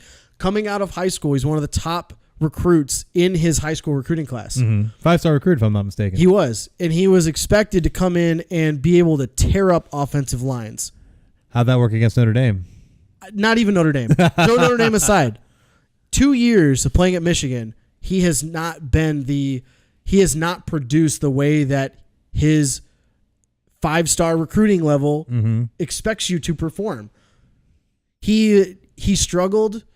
He struggled against obviously very good offensive lines, like as you said, Notre Dame. Definitely. But he also struggled in games against not great offensive lines. He's a guy that's going to be what's the term for the exceptional combine players? They're like, it's called combine or workout warrior. Workout warriors. He's a workout combine warriors. Yeah, he's a workout warrior. He's gonna look very good, but as far as production on the field, he has not stepped up to that level of production. So, if all indications from Ryan Wilson of CBS Sports are true, I swear to all that is good and holy, Detroit, if you draft Rashawn Gary, I'm done with you. Well, we have plenty of room over here on the Philadelphia Eagles bench. You're more than welcome to come over and join. We fly Eagles fly, and we throw snowballs to Santa. So there's going to be a few prerequisites you're going to have to follow through on. But I think we can make it work. You guys are nasty up there. I lived in Philly for a while, and my roommate was a Philly Eagles fan. I've gone out to Philly's games or Philadelphia Eagles games. Did you before. Get punched? I did not get punched. Oh, you're very lucky. But yeah, you guys are. There's something wrong with Philadelphia Eagles fans. Well, yeah, we didn't have a championship for 58 years, 57 years. So I'm a Lions fan, and we haven't had an NFL championship since the mid '50s either. So I mean, we're not assholes. Yeah, but at least we've looked good the past 20 years. Hey, Just saying. One playoff win since '92. Okay, Detroit. Ooh, hanging your hat high. Step up your game, man. Step up your game. Well, I can tell you, I don't think Rashawn Gary is a great fit for them either, because like you said, I think he's also overrated. He's a guy I feel that his ego kind of fuels him more than his actual ability. I don't think that's the case at all. I think it is to a certain extent, because think about it. Because if you were truly this great and highly touted and you were able to do all these things in high school, there obviously has to be a mental block in your head that you think either you're better than you actually are that holds you back, or you just flat out don't care enough or aren't smart enough to be able to take advantage of what you have. And that's why I feel is the problem here with him. No, I don't. I think you're dead wrong. Then why do you think he's good enough for 8? Why do I think he's good enough for 8? Why don't you think he's good enough for 8 then? Just because his production on the field hasn't translated to the draft, but his measurables, his potential is there. Yeah. So I could see why teams want to bring. I mean, good Lord, he's 6'4", 277. He can move on the line. He can move down the line. He's had plenty of tackles for losses. He's gotten in the backfield. He can't get to the quarterback fast enough has been his issue. But he's a great kid. He's a team player. He was instructed by some of the people in his camp not to play in the bowl game this past year, the Peach Bowl. He broke down in front of Don Brown and Harbaugh because of his decision to not play. This kid wants to play football so bad. He's a great kid. So But And that's what I'm talking about. He's a smart player too, so I don't see this whole ego crap you're talking talking about. It's not here. that his ego has necessarily a negative sense, but mainly because he's been propped up so much to be this mega star that he's trying to be outlined to be. Well, and yeah. maybe he can't actually live up to those expectations. And that's what I'm trying to get at, is that it's not necessarily it's a negative side of he thinks he's the best. It's just that he's been told he's the best and propped to be the best, and 5-star rating coming out of high school. You end up going to a big time program like the University of Michigan, which hurts me to even say that. But at the end of the day, he's a guy that was touted to be that. And maybe he had his own conflictions of being able to live up to that kind of hype.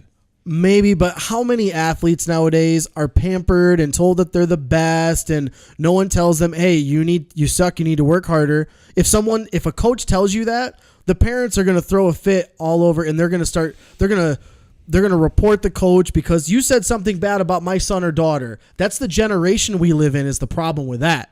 That is true. I don't think that has anything to do with this current situation. There's so many athletes nowadays that have that specific problem that you were just talking about. And that's what I worry. I don't think he's one of them. Well, that's good to hear. But the thing I do worry about is there's a lot of players like that. And the thing is that you can't always know, especially when you're going from playing high school football, being highly touted, playing at a big program. But now you're going to transition to the NFL where you're making millions of dollars in the first few years of even being in the league, whether you're good or not. And that's the thing I look at, is he going to be able to handle all this pressure? Sure, he could be a smart player, but like you said, his production doesn't always show. And I feel that maybe his football smarts aren't quite up to par to what people think they might be, especially when you look at the game film. Sure, you can get down the line and get a running back, because nobody caught him on a block. But like you said, if you can't get to the quarterback, if you can't disrupt things in the backfield on a regular basis, being as highly touted as you are, being as large as you are, and seemingly as fast as you are, then I see that there's a problem there. Either he's making misreads on getting off of blocks, or he flat out can't get off the blocks when you're against a good offensive lineman. But like you said, if he's going up against weaker offensive lines that shouldn't be able to do these types of things to him, that has to make you wonder. What is it that's making him not being able to do this against opponents that technically would be lesser in ability? I think part of it is he's just maybe what's happened when he's been at Michigan is maybe they haven't taught him how to get off blocks as well, because they're just relying on his natural physical God-given ability. Yeah. I think part of it is, so if he's coming down the line and he's unblocked, or if he's coming off, like, you know how you'll do zone blocking, you'll come off to one side or the other, and you try to overrun the defender. He can jump that. He can jump that. He's fine because he can use his natural speed and quickness. Right. But I think he's going to have to work on shedding blocks, one-on-one blocks. That's been his issue. And I don't think it's reading a defense, because he's had plays where he's spied the quarterback because he's fast enough to chase him down. He's had plays where he's had to drop back into coverage, and he's picked off passes. Oh, that is true. And those were gorgeous, and I hate to say that as well. Right. So, I mean, I don't think it's any of that. I think he's really going to have to work on getting off one-on-one blocks playing in the NFL. But I think the potential is why he's rated as high as he is.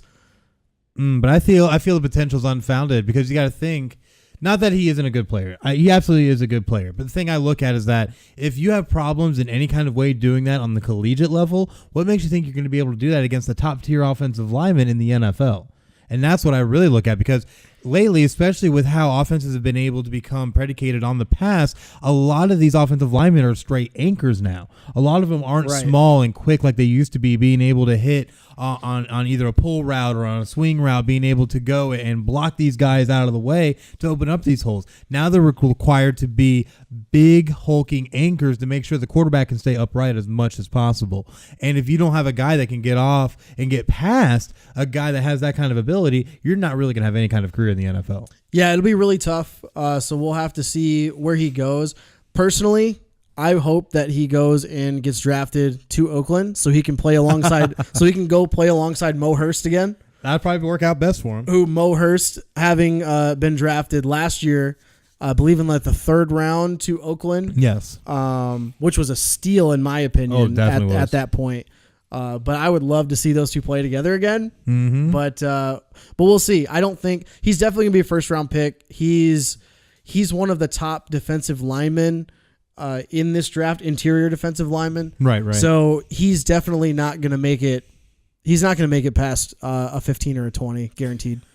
The thing I look at, I do see him more as a middle round pick. I do have to agree with you, but I could see the potential maybe just because of certain intangibles like I spoke of before that he could maybe fall a little deeper into the 20s maybe, but I don't see him really getting past maybe mid-20s at best, especially when you look at a lot of the teams that are in there that like guys like him, the Houstons of the world, the Phillies of the world, the Oaklands of the world sitting there even at 27 and 24. So it's very interesting when you look at it that there's going to be somebody who's going to pick him up. I think it might be a little later in the first round, but regardless, it will be in the first round. Yeah, he's definitely going to be a first-round pick. The other one that's definitely going to be a first-round pick is Nick Bosa. I know we wanted to kind of discuss him a little bit. Yes, good old defensive end Nick Bosa out of Ohio State, who ended up having his groin injury and sat out the rest of the season, which definitely you have to think with all that rest, he's been able to rehabilitate, get his strength up, be able to become the physical specimen he needs to be to run at the combine, to be able to participate in the drills of the combine. But there was things I worried about with him. His 40 time was fast. It was blazingly fast, 4.79, which was almost a full second better than his brother Joey Bosa when he came out. Tenth of a second. Tenth of a second. It was just still quick when you kind of think about it. But at the end of the day, he's 6'4", he's 266, moves like a cat. Really strong, had 29 reps on the bench press. Yeah, that's impressive. Which is very impressive, but his vert wasn't that big. His broad jump wasn't that big, but I don't think that's going to really matter too much given the position he plays. Right. But the thing I look at is that when he was running his 40, he kind of was weaving back and forth a little as he was doing his 40. And that's what I worried about is that is this groin injury something that GMs and owners are going to worry about going into the draft? I'm actually surprised he even participated because a groin injury, I mean, you can ask LeBron in the NBA. I mean, it's a little bit different, obviously different sport, different kind of strain on your body. But I'm surprised Bosa even participated and didn't wait and continue to heal up his groin. And maybe just wait till pro day. Wait till pro day. Yeah. That's what I would have suggested being in his camp. But maybe him for himself, he said, no, I got to do this because I've been sitting for too long or whatever the case is going to be. Right. I give him credit for going out and doing that, and he still posted very good combine numbers. He performed really, really, really, really well. But, I mean, I don't think there's anything that he could have done in the combine that would have hurt his or helped him any more in his draft stuff. I still think he's a top 2 pick. Definitely. And I feel he pretty much just kept the kind of status quo for what these GMs and owners expect of him. So I don't think he hurt himself. I don't think he helped himself. I think he's just kind of the status quo. But like you said, he's still such a great player that he definitely is in a top 3 pick in my opinion. This is how much I believe he's gonna be a number 1 pick. So I know we're talking about this was about a month ago, I think a month or two ago, where I was watching something on NFL or Total Access. They were talking about Bosa and his groin injury. How's that going to affect the combine? How's it going to affect his draft? Apparently, multiple NFL GMs are like, we don't care. We're still going to take him number 1. Like I would still take him number 1 if I was that team, right? Kind of thing. So if that doesn't tell you already that he's going to be the number 1 guy, unless of course Arizona trades out of that pick, then it creates a whole lot of intrigue. And a lot of fun stuff we get to speculate about. Oh, most definitely. And I think there's potential there for the Cardinals to trade out of that pick. Yeah. But if Arizona is any kind of smart and wants to have a defensive boss like they really need, especially for an edge rusher, getting Nick Bosa is going to be in their best interest. Yeah, especially Arizona really struggles. They need defense bad. They need an edge rusher.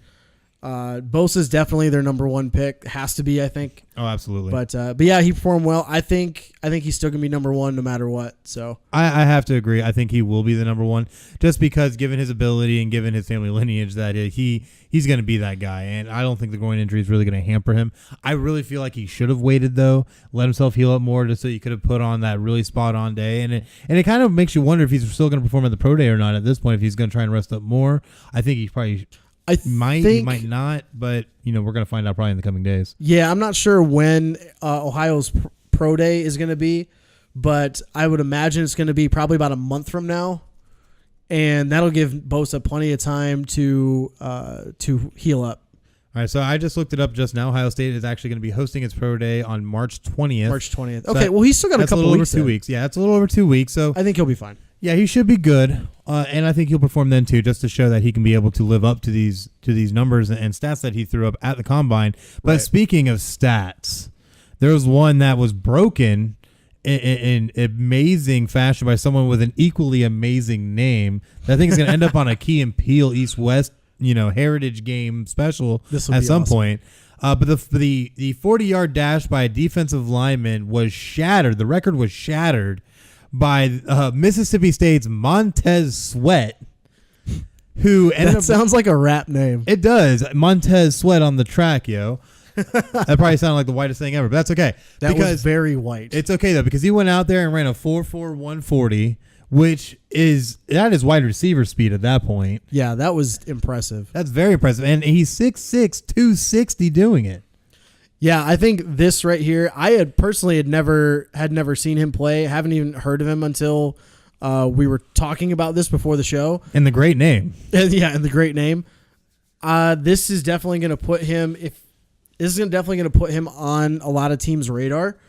He's definitely going to be that kind of a guy where he's going to be drafted as a 3-4 end rush kind of guy. Definitely. I don't see him going to a team that does a 4-3. He's not big enough. No, he's really not heavy enough.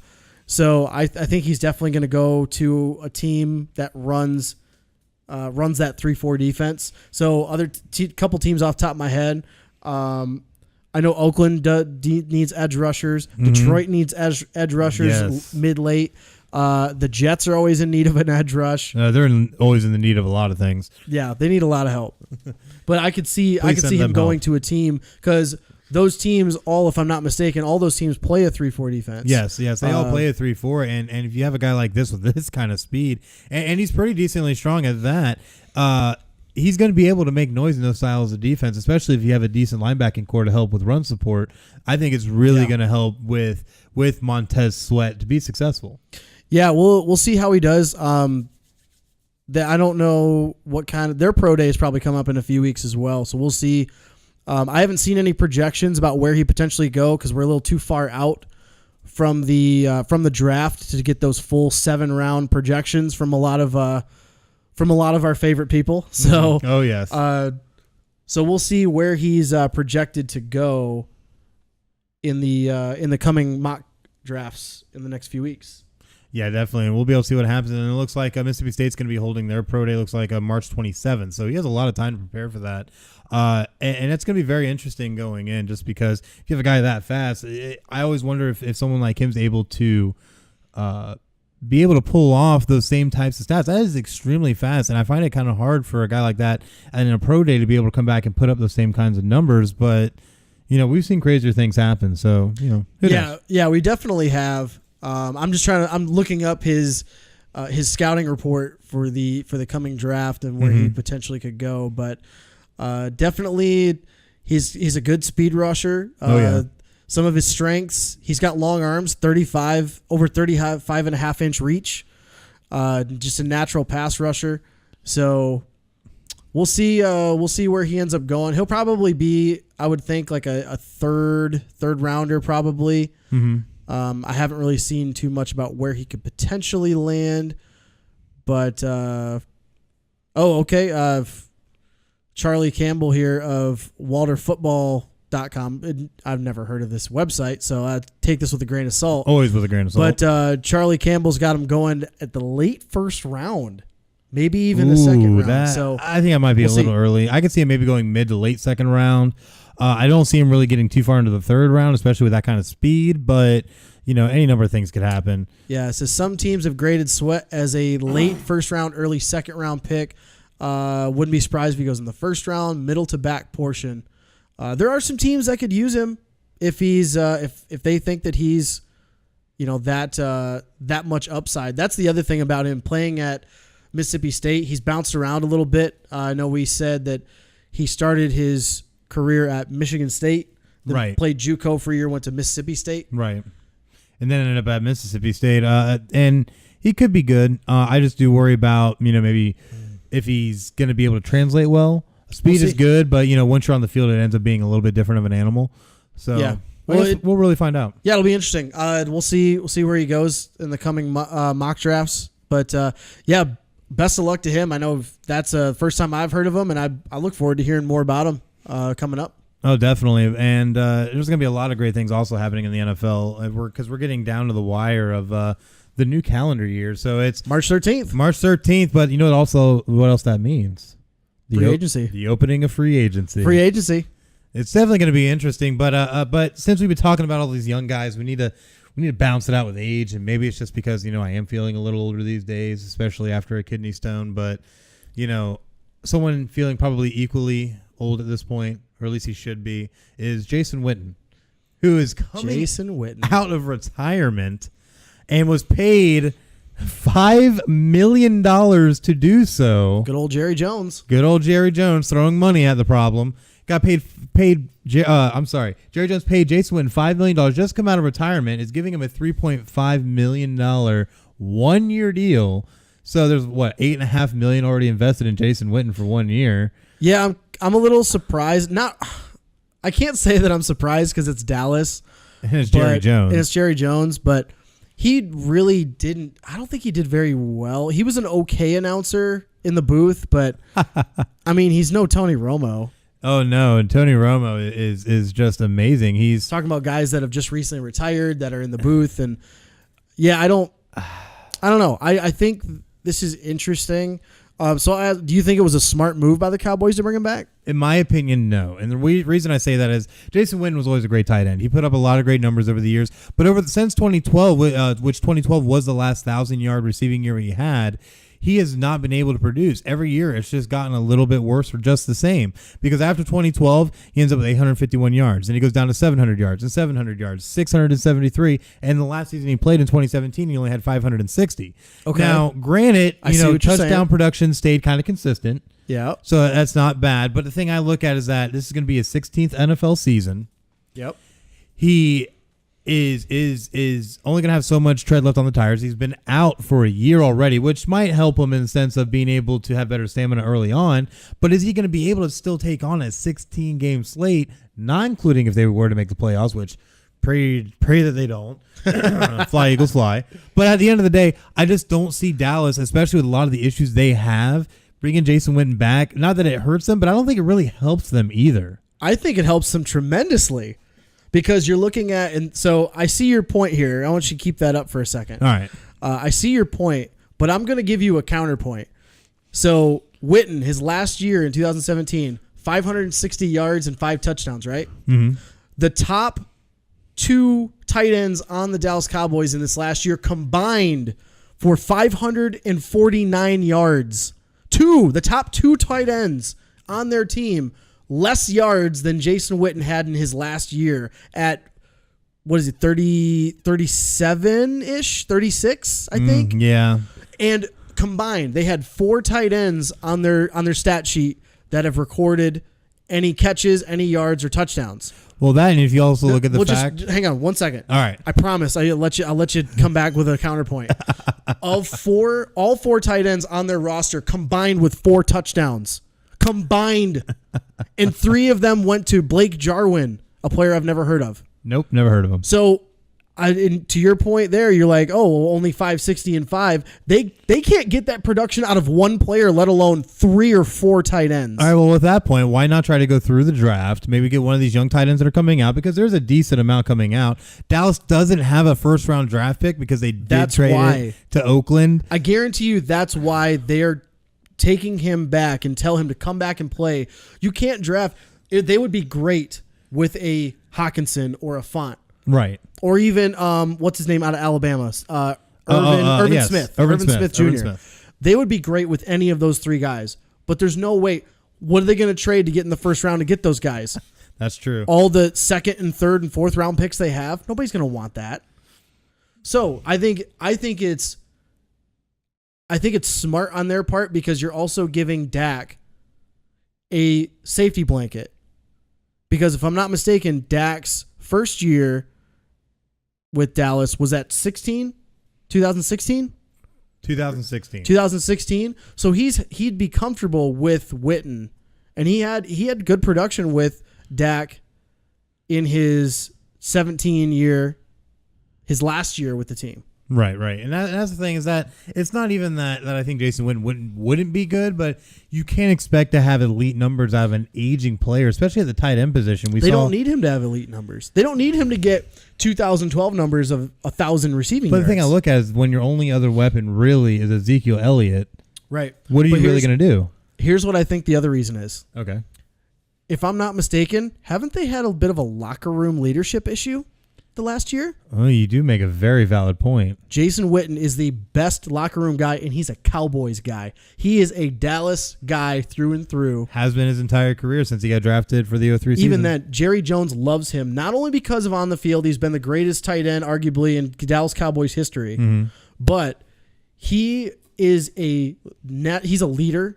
He's a guy that other players will get behind and follow. And I think that's the other reason why they decided to pay him $5 million just to come out of retirement. Yeah, just dead money right there. Yeah, and then pay him another $3.5 million for 1 year. Most aging veterans like that get a minimum salary, which is way less than $3.5 million. Much less. So I think part of that not only is on the field, I think production on the field, he'll outperform all four of these guys. Rico Gathers is the only tight end other than Jeff Swaim that I know, and Rico Gathers was an ex-basketball player at Baylor. He barely got on the field, and he's 6'8". He's a huge receiver. Oh, he's absolutely massive. He was using all kinds of gadget setups for the Baylor Bears. But I mean, so you're looking at the catch percentages for Witten there too. He's in the 70s, Absolutely. but he's a reliable third down guy. He's already performed better in his last year, 72%, than two of the four tight ends they have on the roster, almost 3 out of the 4.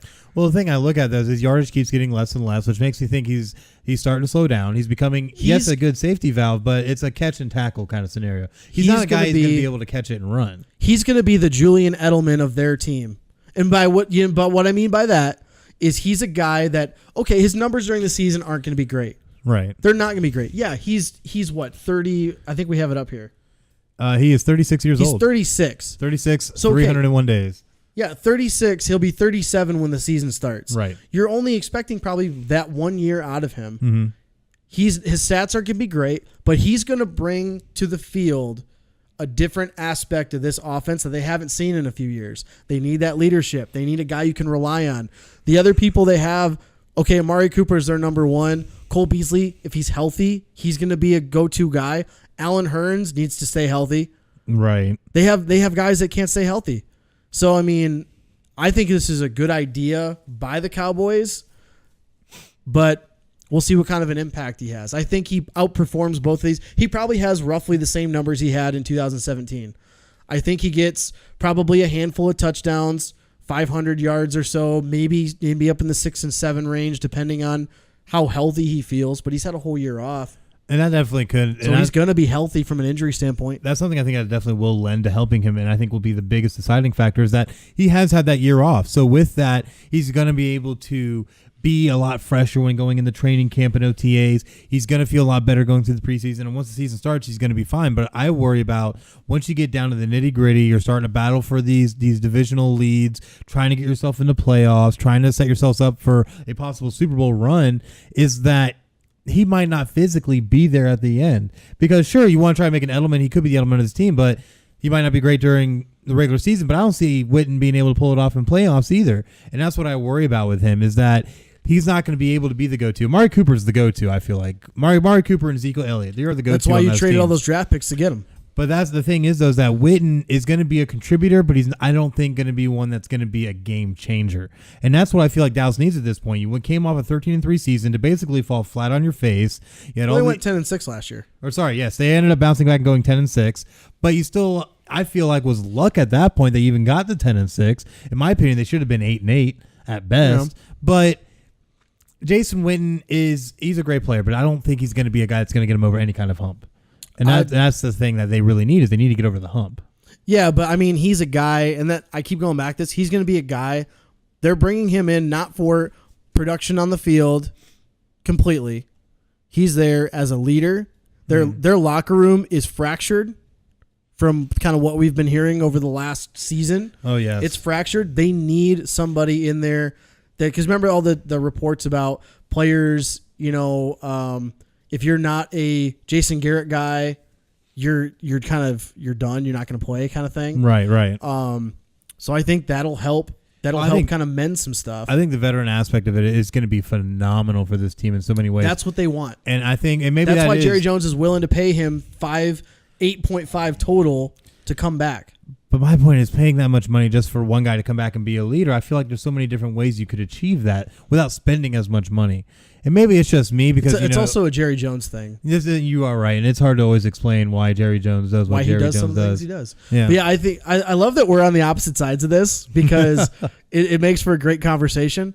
But I'm definitely on the opposite. I think this is going to be good for them. I think it'll help Dallas in a lot of different ways outside of on the field, because I know you're from what I'm seeing is your whole perspective on this is on the field production. Yes, they still need it, but you can't account for the intangibles, the off the field stuff that they need. They need locker room help in a bad way. That's true, but I feel like, because I always try to look at it from an on-the-field production, from a business aspect, is that you're paying so much money for a guy when you could find veteran help come free agency. There's going to be plenty of guys probably available that can come in and be able to be a somewhat equal contributor as Jason Witten would be, and still be able to probably have the same type of leadership at a fraction of the cost. And that's the thing I look at, is that they're paying a lot of money just to have a known Dallas name be there to try and be a leader. I don't think it's because he's a known Dallas name. I think it's because he's been one of the most well-respected players in the league, and especially from Dallas standpoint, he's also highly respected from the ownership, the coaching staff. I think it's going to be huge for them. It's going to be a really good move. Yeah, you could get other players here and there, but I'm not mad at it. I actually kind of like the move. We'll definitely see how it works out once the season kicks off, but I don't know. We'll have to just wait and see on this one. Yeah, we'll have to come back to this episode later and see how either completely on or completely off we were. Well, all this is usually just an educated guess anyways, but pretty much. At the end of the day, what's not an educated guess is the great people who support us. So definitely check them out now as we cut to a break, but we'll be right back. The following support and sponsor Podcast City Network. City Limits Tap Room, sports bar in DeLand, Florida, has brew on tap, serve food, the grilled cheese is excellent. For upcoming events, check out City Limits Tap Room on Facebook.com/City Limits Tap Room. Atlantic Sounds has thousands of new and used vinyl records and CDs. If they don't have it, they can order it for you. Same location since 1982. For more updates on what's new, check out Atlantic Sounds on Facebook.com/Atlantic Sounds Vinyl. Sports Sanity Customs have worked with organizations from custom embroidering polo shirts to jerseys for your kids' baseball team. They do it all. Armed with state-of-the-art equipment and an in-house design team, they are equipped to take on your next project. Visit their website to learn more, sportsanitycustoms.com. Visit Sports Sanity Customs on Facebook.com/SportsSanityCustoms. 3Count Design offers a wide range of graphic design products, video, photography and other forms of media. Everything from t-shirt designs to websites. Visit Facebook.com/3CountDesign for more. Demo Blast Studios, an explosion of imagination. Original artwork, podcasts, video, apparel and more. Visit DemoBlastStudios.com. Visit Demoblast Studios on Facebook.com/Demoblast Studios, the best family entertainment pro wrestling show in the state of Kentucky. Kentucky's Own Wrestling brings quality family vintage wrestling to a town near you. Kentucky's Own Wrestling offers a ladies division in wrestling and a training school. Kentucky's Own Wrestling is the current longest running Southern promotion. Visit Facebook.com/Somerset Kentucky's Own Wrestling. All supporters and sponsors are brought to you by Podcast City Network.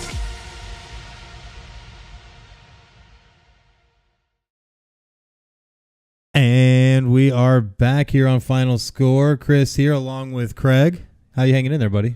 I'm good, man. I love that intro you come back with, and we're back. Oh, you love it, don't you? You know what that reminds me of? That reminds me of what's the movie with Jack Nicholson? There's a bunch of them. The Shining, where he hits through the window, he hits through the door. Here's Johnny. Yep, that's what that reminds me of every single time. It's good stuff, but I just hope you're hanging in there well, because we're we're gonna throw some crap against the wall and see what sticks, because I definitely have a little soapbox I'm gonna sit on. Are you talking about the Lakers? Oh yes, Yeah. I am talking about because they're Lakers. throwing crap against the wall right now and see what sticks. Oh, they definitely are, and it's so horrendous right now. You have the Lakers right now sitting at 30-33. They're 10th in the West, looking horrific, looking like they have continuity issues, looking like they're having locker room issues. They're 3-7 in their last 10 games. They're 4.5 games back of the 8th seed, which, at this point you're starting to get a little bit into crunch time. So once you hit the All-Star break, you're in crunch time. That's absolutely. But what I feel like is absolutely just flat out embarrassing is that they lost their last 2 games. The first one was to Milwaukee, which isn't a big deal, as much as the fact that you lose to the worst team in the league. A team trying to tank. The Suns are trying to tank, and they beat the Lakers. Yes, because the Suns right now are 13-51 and are the first and only current team that has been eliminated from the playoffs. Yeah. As of this broadcast, the only team eliminated. Yes, and the Suns beat the Lakers by 9 points. What is going on with the Lakers? This is getting just atrocious. I think LeBron he knows that this first year was not going to be championship caliber, because they knew, to say the least. Well, they knew what they were kind of getting themselves into, and that we talked about in a previous segment or previous show that Magic's trying to have it both ways, where he can have his young guys and bring them up and they can improve, while also having LeBron where they can win now. And that's not going to work. No, it's really not. And I think it's what's hurting them is what I like to call the quote unquote LeBron situation, because the situation you have is that LeBron has tried to come in and run roughshod and be the big dog on the court, and that's fine. He has earned that at this point, winning the championships and accolades that he has. But the thing I look at is that people aren't always going to respond to that. You need to learn your players and learn your teammates and know how to interact with these guys to have a successful team, and that's something he hasn't done. And I feel like it really started and at least hit a bad boiling point when he tried to basically get a bunch of players traded away from the Lakers to try and publicly say that he wanted to get Anthony Davis, which all of that completely fell through, and now the Lakers are kind of backtracking on that, trying to say they weren't trying to get Anthony Davis. I don't know about that. They definitely want AD. Oh, well, anybody would want AD, but they're trying, I feel, to do damage control. Well, they're trying to do damage control for just LeBron, which is interesting because they're a mess. They're such a mess, and it's because of the situation that LeBron put himself into. He wanted this. He walked away from Cleveland again because he wanted to go to LA and be basically, because he's trying to become a businessman and set himself up for after he retires, which I respect that, because athletes I think should try to do something like that. But I think he bit off more than he can chew. I think he absolutely bit off more than he can chew, to the point to where he's starting to lose control of everything that's going on, where he feels like he's probably so in control because you have now all the locker room turmoil that's come of all this whole situation with the trading. He's publicly called out his teammates, saying they don't have enough hustle. They aren't doing not the first time he's done that. And it's not the first time, but the thing, not even, I'm talking about not here and other stops. Definitely. But the thing is, in other stops, you had other veterans that were able to step in. They're able to step up and take constructive criticism and turn it into something that they need to. But here, I feel like you're just demoralizing your team. Is that you're pretty much calling them crap and then kicking them while they're down a little. And it just feels different from when he was in Miami, from his 2 stints in Cleveland, to the point where there's an easy solution for that one. Oh, well. No, there's an easy answer to that, what you just stated. Yeah. You're saying like it's Cleveland, it was one thing. Well, yeah, because it's Cleveland. And he was Cleveland. Nobody wants to go to Cleveland. But he still brought a championship there. He brought Kevin Love there. Think of this. Okay, so Cleveland, you remember, okay, you haven't heard anything as far as any issues in the locker room or anything going on with the staff at Alabama in football or Kentucky in basketball, right? True. Correct? True. Why is that? Because they're really good at sweeping stuff under the rug. Cleveland was very good at that. They let LeBron basically run that franchise. Mm-hmm. He did whatever the hell he wanted to do. But here's the thing. When you go to a place like LA or New York, the big markets where you're coming to historic franchises who expect a certain level, your microscope just got a lot more focused on you. And that's why I think more of these things, he's had these same situations happen in Cleveland, not in Miami, but in Cleveland on multiple occasions. But I think now he's getting to the point where he knows he's only got a few years left, and he's trying to do anything he can to get his teammates to play on his level, which outside of Kuzma, that's about it. Outside of Kuzma, there's nobody else that's on his level. No, there really isn't. But the thing I look at is that, yes, he is in a much larger market. Miami wasn't a very large market in comparison to, say, an L.A. or a New York, but obviously they didn't have quite as many issues there because you had, I feel, a much more rounded franchise. You had Wade and Bosch. And you had Pat Riley running the show, who wasn't like Magic where he says, oh, we just drafted Lonzo Ball. His number is going to go on our rafters. He's going to be the greatest. No, he's not that. He's much more of a smart businessman than, say, a Magic. I absolutely agree. As far as what he says and should not say. And maybe it's because of Magic. Maybe the situation, I feel, maybe has gotten to this point because Lakers back in the day had to deal with Kobe and Shaq. Now, with their inner turmoil between the two of them, with the issues that Kobe had off the court, whether it was the cheating on his wife scandal and all that kind of stuff or whatnot. But the thing I look at is that the Lakers were able to do damage control on those very well, but I don't feel they have a really good cap on LeBron and the issues that they're having arise from these situations. And I feel it's getting to the point where it's becoming not only detrimental to the team, but detrimental to the entire franchise as a whole. It's becoming a cancer. And that's what I'm seeing here is that you're getting to the point where, like Stephen A. Smith even came out and said that, LeBron is great. LeBron is great, as Stephen A. Smith would yell at you as he makes his stupid amount of money. But he's not the best. Which is completely contradictory to what he said this season even. Well, Stephen A. Smith is a walking contradiction unto himself. But the thing I see is that I feel he actually makes a point. I cannot believe I even said those words. But I do feel LeBron's great. He's done a lot of great things for the NBA. He's been able to help inspire players become the best that they can be to help bring in a new wave of player. However, at this point, he, to kind of say it bluntly, is a has-been. You're a good player still, but you're not what you used to be. I can't. I disagree. I don't think he's a has-been. He's definitely not. He's still one of the top 5 players in the league. Yeah, I don't see him as a has-been necessarily to that level, but then why'd you say he's a has-been? Because at the end of the day, there's a lot of people that view it at that point, is that he was great, but he's not that anymore. And the thing that I see is that he absolutely was great. I don't like to admit it because I'm a Magic fan, but at the end of the day, LeBron was amazingly great and will go down as one of the greatest players in NBA history. But he is not that player now. Because of his injury. I don't even think it's injuries. The thing is, if you are a real great player, you're going to be a better leader. And that's the thing that I see is I don't see greatness of leadership out of him anymore. I feel he's honestly gotten a little more. Just because you're a great player doesn't make you a great leader. Well, I'm not saying it does. But if he wants to try and be on the level of a Michael Jordan, try and be on the level of players that were able to inspire their team, maybe not all the time, but he tries to surround himself with great players to try and be better rather than just trying to be a great leader, which is what Magic is trying to get him to do. And that's what I see is that he's not able to get through to these younger players, to get through to these guys, to be able to turn them into winners because he hasn't been put in a position as a leader to have to do that.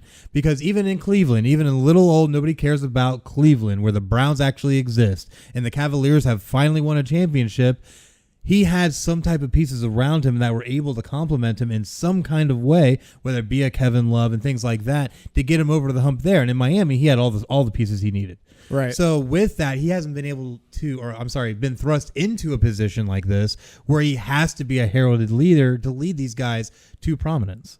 That's where I disagree with you again. A lot of disagreeing on this show. Yeah, in Cleveland. Okay, the whole Kevin Love was a consolation prize. It's not who he wanted. It's because Dan Gilbert wasn't willing to go get LeBron who he wanted. So LeBron, his whole stint in Cleveland, other than the time when he had Kyrie Irving with him, he didn't have a single other legitimate all-star on his roster. He had a bunch of guys that were borderline starters. Okay, Ilgauskas was an all-star for like 1 year. He was not a legitimate all-star. And how many of the all-stars on the Lakers do you see outside of LeBron? And that's the thing I'm looking at. Well, and Kuzma, but we already have stated that Kuzma's the only one that would be anywhere near close to what LeBron can do.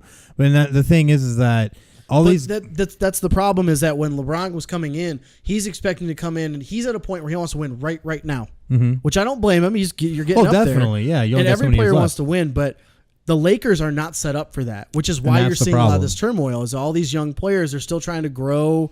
Lonzo his shooting's getting better, but he's still not a great shooter. No, he's a legit passer. That's all he is right now. Kuzma has been amazing. He's probably going to get traded. More than likely. Ingram is a bust. Yes. Brandon Ingram is a bust. I don't even know why they still have him. KCP is overrated. He had time in Detroit. I got to watch him quite a bit. He's awful. Yep. He's a very streaky 3-point shooter, and that's his only part of his game that he's good at. So and now they have young players on this team. Your Mo Wagner's of the world. Of course, I point him out because of course you do, because he's. I think he's a very good player. Eventually, who was the guy that they just traded? Zubats. Yeah, Zubats. Zubats. They just traded. I thought that was kind of a mistake if you're trying to build a good team, but you're gonna continue to see more aging veterans join up with LeBron because it's all he can get right now.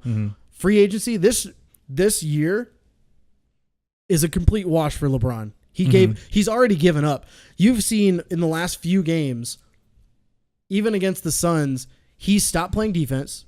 He's making mistakes where there was one where after a made basket by Phoenix, he goes to grab the ball to throw it in bounds and he hits the backboard above him. He wasn't even trying. You've been in the NBA for how many years and you forget that the backboard's right there? I think some of this he's doing on purpose to sabotage it now.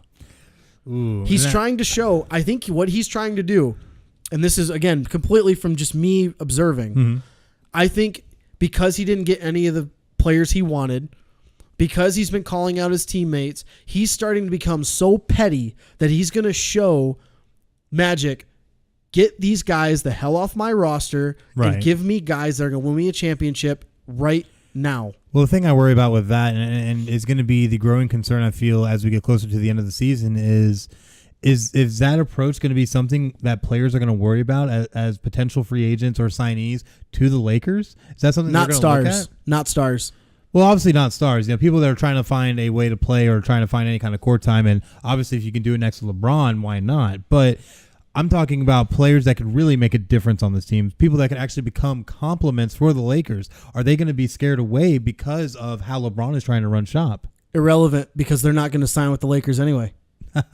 No, I'm dead serious, because what's going to happen is they're going to clean house this offseason. I'm talking Walton, I'm talking Ball, I'm talking Ingram, Kuzma, everybody. I wouldn't be surprised if everybody's gone. And the only one left is LeBron and Magic? And what's going to happen is they're going to go sell everything they have to try to get 2 All-Stars. And I'm talking about all NBA players, like an Anthony Davis and another player. They're going to do that, and what they're going to do? They're going to do the same thing they did in Miami. They're just going to bring on every year aging veterans that are good at one thing or 2 things, like Kyle Korvers of the world, the Ray Allens of the world, guys that can shoot 3-pointers, and let LeBron do his work. Because LeBron, you can even tell now, he's starting to become more of a jump shooter, which now, okay, you need a guy that can help take over games, like an Anthony Davis, to be his complement. That I can almost guarantee you that's what's going to happen. So those young players that are getting into their prime and doing that, go somewhere else, because you ain't going to LA. You're going to go somewhere else where you can make your money and make an impact for another franchise. But this is LeBron's MO. He gets the young players cleaned out so he can bring in veterans that are up to what he thinks is his basketball IQ.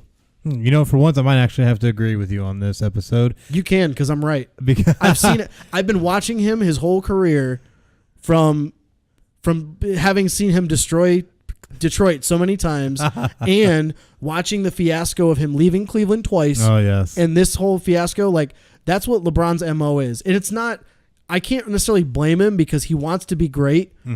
I respect the hell out of his game. I just hate how he goes about it. Definitely. But if they were to do that approach, which I could absolutely see happening, honestly, that makes complete sense. But if they take that approach, Should the Lakers take the approach of maybe doing what Paul Pierce had said earlier this week and maybe shut down LeBron for the season? He's too much of a competitor to do that. He's too much of a competitor to shut down, because the only person that shuts down LeBron James is LeBron James. The only person that takes LeBron James out of the game is LeBron James. He's the only one. He literally he's the coach. That's why he got guys like David Blatt and Tyronn Lue. Those are pushovers for him. Yeah. He can tell them, I do what I want, and they go, okay, you just do what you want. Have fun. You just go ahead. You take over the team. Well, that definitely makes sense. And maybe you're right. Maybe he's just too much of a competitor. He won't let that happen. He'll just play on through and just show that he's that consummate great.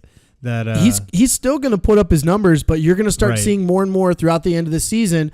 He's going to become so damn petty, and you can already tell by some of his post-game interviews. How many times have you ever seen him wear a do-rag on his head like a gangster? This year, but not in the last few years. It's because he's so fed up with what's going on there that he's going to become so petty on how he does some of his things.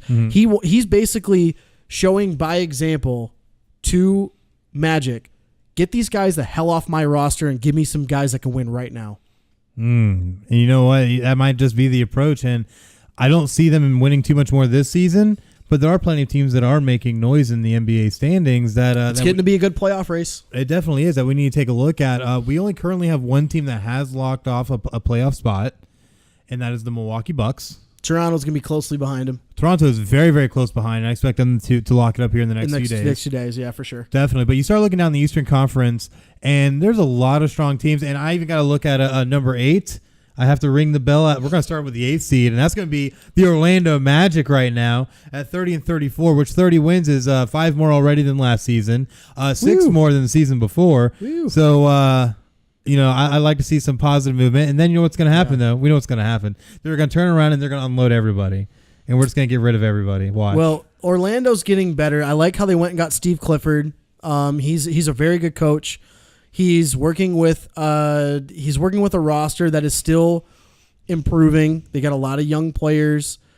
They basically what they're doing is they're playing for the right to get swept by Milwaukee, because that's what's going to happen. They're going to get swept by Milwaukee if they make the playoffs at the 8th seed. But they have a lot of work to do. They're really going to be, their whole MO is the management team here for the Orlando Magic. They're not going to be like the Indiana Pacers, who's a small market, but they want to win. They're not going to be like any of the other teams that are ahead of them. Maybe sans Detroit and Brooklyn, who are going to go trade or get somebody, I guess just Brooklyn then, that's ahead of them. They're not going to go out and get a big name guy and spend all that money getting the luxury tax, because all they care about is, they got a big partnership with Disney. They don't give a crap. Oh, yeah, they don't even give a crap who shows up to their games. Yeah, money's not an issue, and even in bad seasons, they at least sell 50% of the seats out. So it's not like having people show up to games is an issue. It'd be nice if they were actually trying to win, though. It would be, because back in 2009, they actually made a run when they actually had a team and were able to make shots and play defense and actually do things that got them to the NBA Finals with Super Baby. With the Super Baby. Which, you know what? I am happy, though. He hasn't really had much of a career since he's left Orlando. Hasn't really made the noise he thought he was going to make everywhere. He's a head case. Of course he's a head case. And you know what it came from? It came from the Orlando Magic inflating his head that he was Superman and was going to make all this noise and do all these things, and he ended up leaving anyways. Well, part of the thing that hurt him was he started his career back not in 2003, but in 1998, 1997-ish, he would still be a top player in the NBA. But because by the time he left Orlando, the league had already started changing, and the traditional big man it's no more. Definitely. So I think that's Andre Drummond in Detroit, who's sitting at the 7th spot next.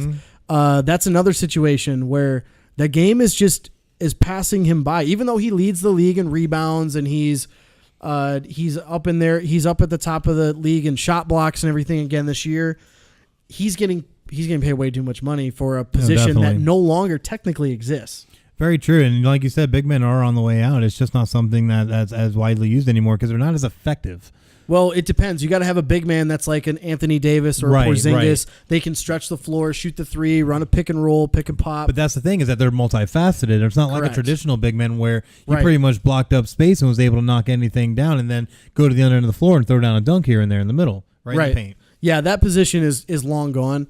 But yeah, I really think that Orlando's not going to do much to try to make moves. They're just gonna they'll be happy with maybe making the playoffs once every 5 years.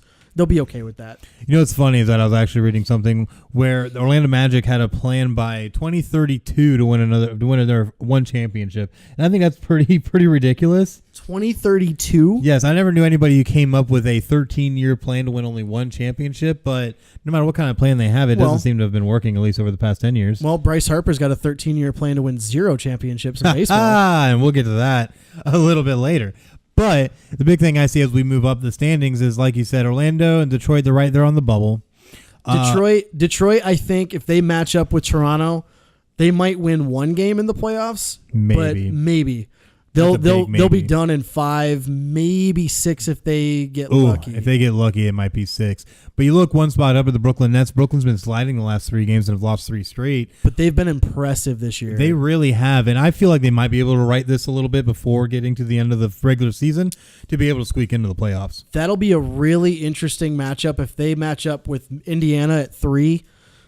Indiana is still playing decently well, but they're a hot, cold team. Yeah, but especially with Oladipo out, yeah, it's really going to be interesting to see how they finish the year. I think Philadelphia overtakes them to get the 3 spot. They might even drop all the way down to 5, but I don't think they drop any further than that. They'll probably be in that 4 or 5 range. Yeah, I'd have to agree. But when you go one spot up to the current number 5, Boston Celtics, they definitely were making some noise. I know they were having a little bit of turmoil issues as well, but where do they stand now? Man, I think Kyrie leaves at the end of the year because they play better without Kyrie than they do with Kyrie. Which I find quite interesting given that Kyrie is a great player, but it seems like he's just not meshing well with the rest of the roster at this point. No, I can't figure out why either. I don't know if it's just because he has to have the ball in his hands majority of the time. Like, he is a playmaker. He's a shot creator. I don't know. I think Boston will be better off next year if he does not come back. But there's a possibility where Kyrie could be one of those guys where he goes to LA and goes play with LeBron. There's been talks about that. And honestly, I could very seriously see that happening and having that reunion just because LeBron does want someone not only that he knows, but he knows he's played with. And they've mended fences this year. They did mend fences, so definitely look out for that. But with that outlook, though, does Boston squeak in the playoffs and hold anywhere near this number 5 spot, or do they slide out? Squeak in? Oh, God, no. They make the playoffs. The East is so trash that they're gonna struggle, and they're still going to sit at 4 or 5. I think they could be at 5, but honestly, I could see them maybe even sliding to 6. But it really just depends on what happens. It just depends upon if they keep playing good or if things start to implode near the end. And that's what I kind of fear with Boston. Is I feel they're on a bubble right now with the locker room where it could go really well or it could go really bad. I think they'll stand pat. At worst, they sit at the 5 seed. Brooklyn's been playing well, but I think you're going to see them start to slide. But also 6, 7, and 8, and even 9 and 10 with Charlotte and Miami. All those teams are not going to be 500 teams going into the playoffs. No. So as long as you're over 500, you're going to be guaranteed a 5 seed in the playoffs. Yeah, which you is should sad. be. It is sad, especially with how the East is looking this year. But the East has looked like this for the last 10 years. It's very top heavy right now, and it's always been top heavy. It's gotten even worse now that Cleveland's no longer a good team because a lot of the star power I feel like has been going out west. So the West has been dominating and showing more consistency as a whole versus what the East has been able to pull off. But you go one spot up to the 76ers, who had all kinds of craziness right there at the deadline, but are still sitting pat at number 4 at 40-23. I think they slide up to number 3. I think they will too. I think they'll slide up to number 3, and I think Indiana is going to be 4, maybe 5. Indiana, it's really going to be interesting to see how they continue to respond with Oladipo done. Yes, for the year. That's going to be the interesting aspect of it. Is that with no Oladipo, who was honestly phenomenal for them this season. Way to go, Orlando, letting him go.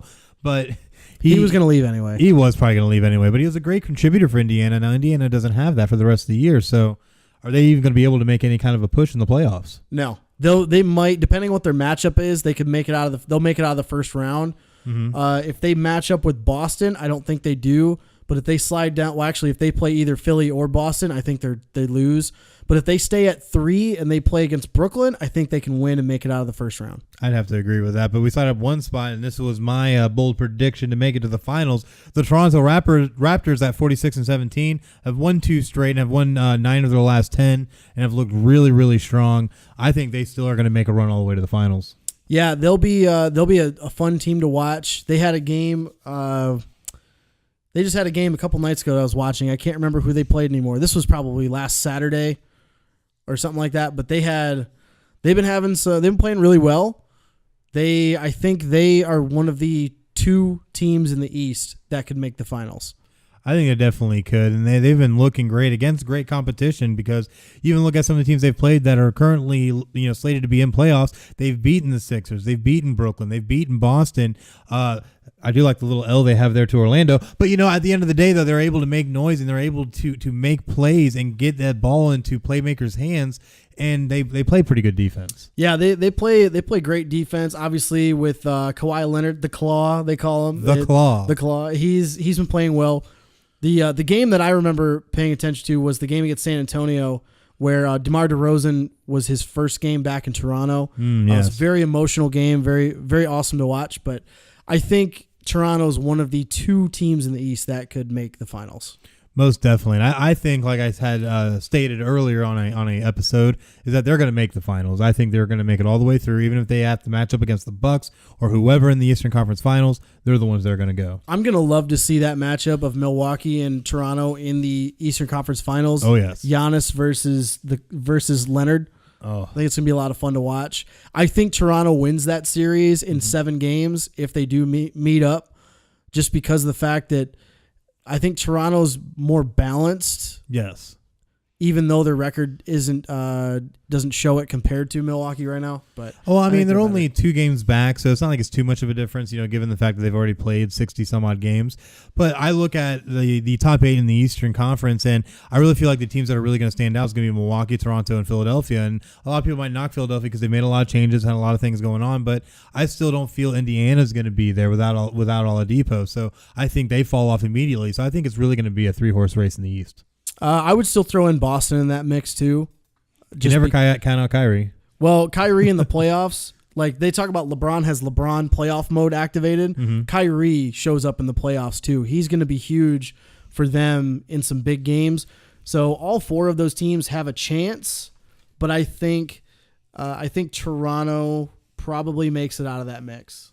I definitely have to agree, and that was my bold prediction for the finals. So on the Western side, we'd have to see what their counterpart would be. Is that we look at this top 8 in the West, and it's pretty close, honestly, in a lot of ways when you're looking at the first 5 spots. But Golden State is still at top right now at 44-19, with Denver just nipping at their heels.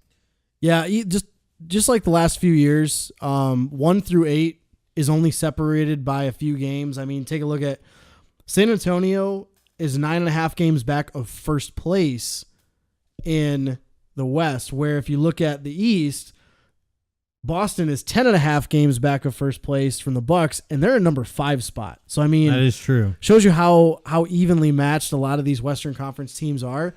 But I could see out of this group, Denver, they just got to find a way to keep playing consistently well. I think the top 2 teams in this half of the conference are going to be Golden State and Oklahoma City. Definitely be interesting. I'm definitely leaning towards Golden State and Denver. I think Denver has really come on this season. Even though in their last 10 they've been 5-5, have lost their last 2, so they have a little bit of inconsistency. But if they can get things tempered going into playoffs, I think they could honestly make some noise.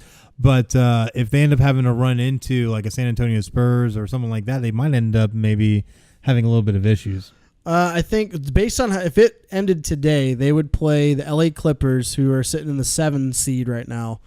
They would win that series.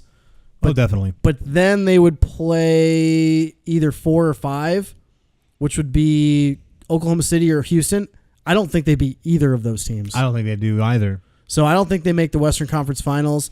Portland's an intriguing team because they're sitting at the 3 seed right now. Mm-hmm. They're only 5 games back from number 1, But it's, 2.5 games separate 3 through 6. Yeah, and it's so ridiculously close. This can end in so many ways because we're still sitting here looking at, 21 games or so left in the season. So yeah, we're definitely in crunch time, and so much can happen in that small span of time because even if you look all the way down to the 8th seed, San Antonio at this point is only 9.5 games back of first place. So you take that into consideration, anything could really happen these last 20 or so games. Yeah, and right beneath them, Sacramento is 3 games behind them at the 9 spot. So they're at 31. They might make a push, but with the Clippers playing as well as they have the last 10 games or so in the last half of this season, I was actually surprised that they're even in the playoff mix. Right. I figured it would be Sacramento and San Antonio would squeeze up past LA, and that's how that would kind of shake out. But they've been playing really well. Give them a lot of credit. Definitely. They've definitely been able to overcome and be able to make noise happen. And you look at teams that we thought might squeeze in, like Sacramento, they've lost 3 straight and 4 of their last 10.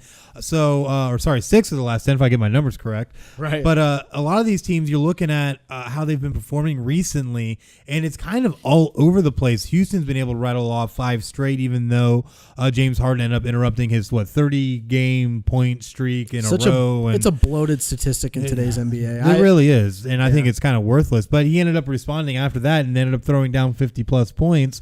And Houston, I feel, has the tools to really make a push and maybe have an upset bid and be able to come up against a Golden State like they did last year or like a Denver.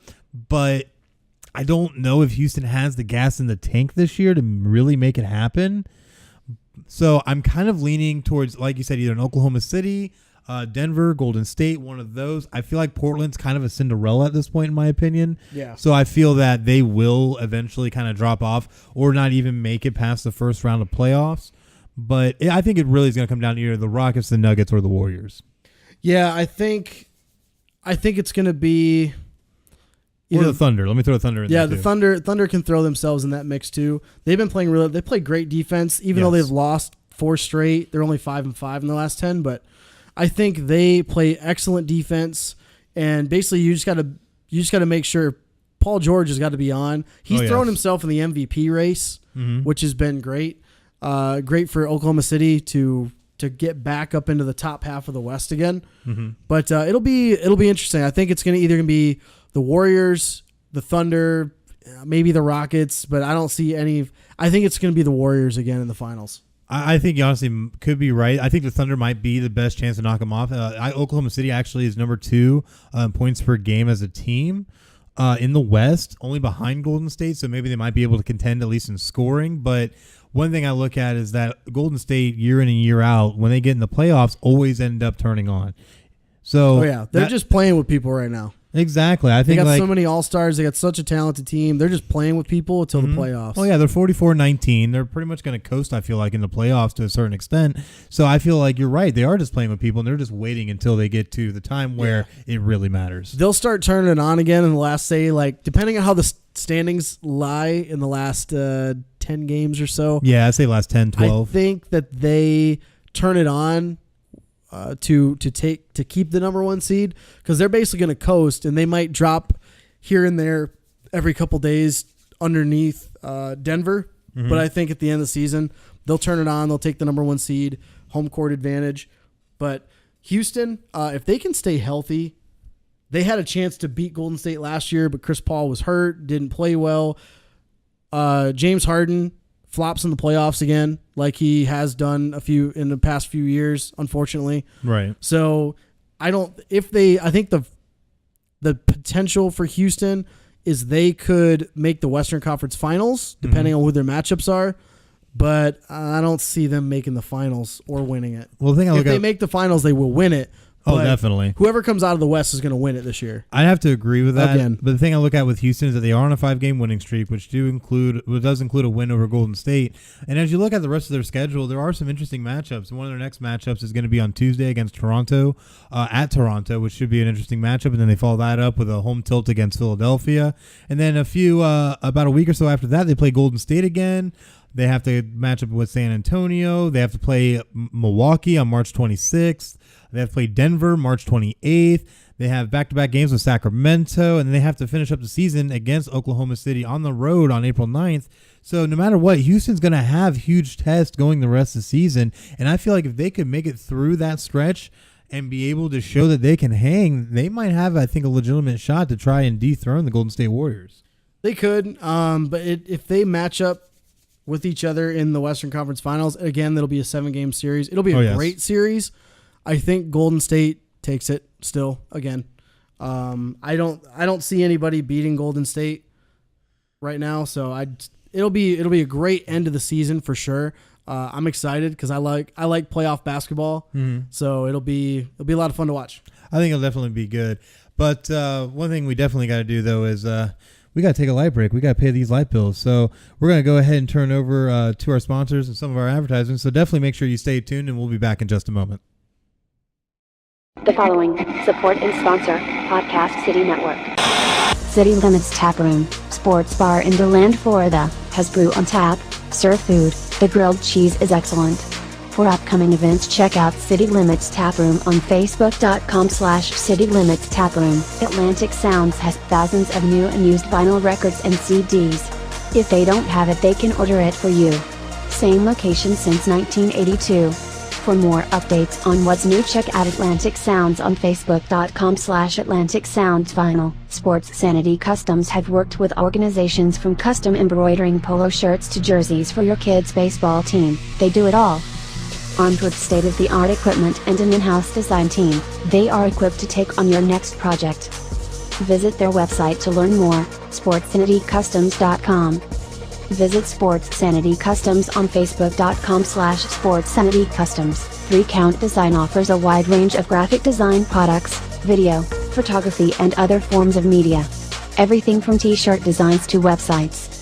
Visit Facebook.com/3Count Design for more. Demo Blast Studios, an explosion of imagination. Original artwork, podcasts, video, apparel and more. Visit demoblaststudios.com. Visit Demo Blast Studios on Facebook.com/Demoblast Studios, the best family entertainment pro wrestling show in the state of Kentucky. Kentucky's Own Wrestling brings quality family vintage wrestling to a town near you. Kentucky's Own Wrestling offers a ladies division in wrestling and a training school. Kentucky's Own Wrestling is the current longest running Southern promotion.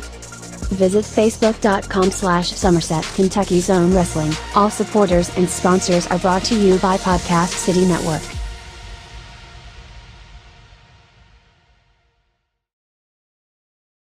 And we are back here on Final Score with Chris and Craig as we bring you the very latest in all sports news. And definitely some big news here recently in Major League Baseball where the two top names finally came off the board. Finally, we're a little behind as far as last episode. We were talking about Manny Machado going to the Padres. Harper didn't actually sign until within the last few days. Right. There was talks he might go to the Dodgers, but on a shorter term deal, which would make him more annually. But he chose to go with the Philadelphia Phillies all along, which I was kind of surprised because I don't think they're contenders in the NL.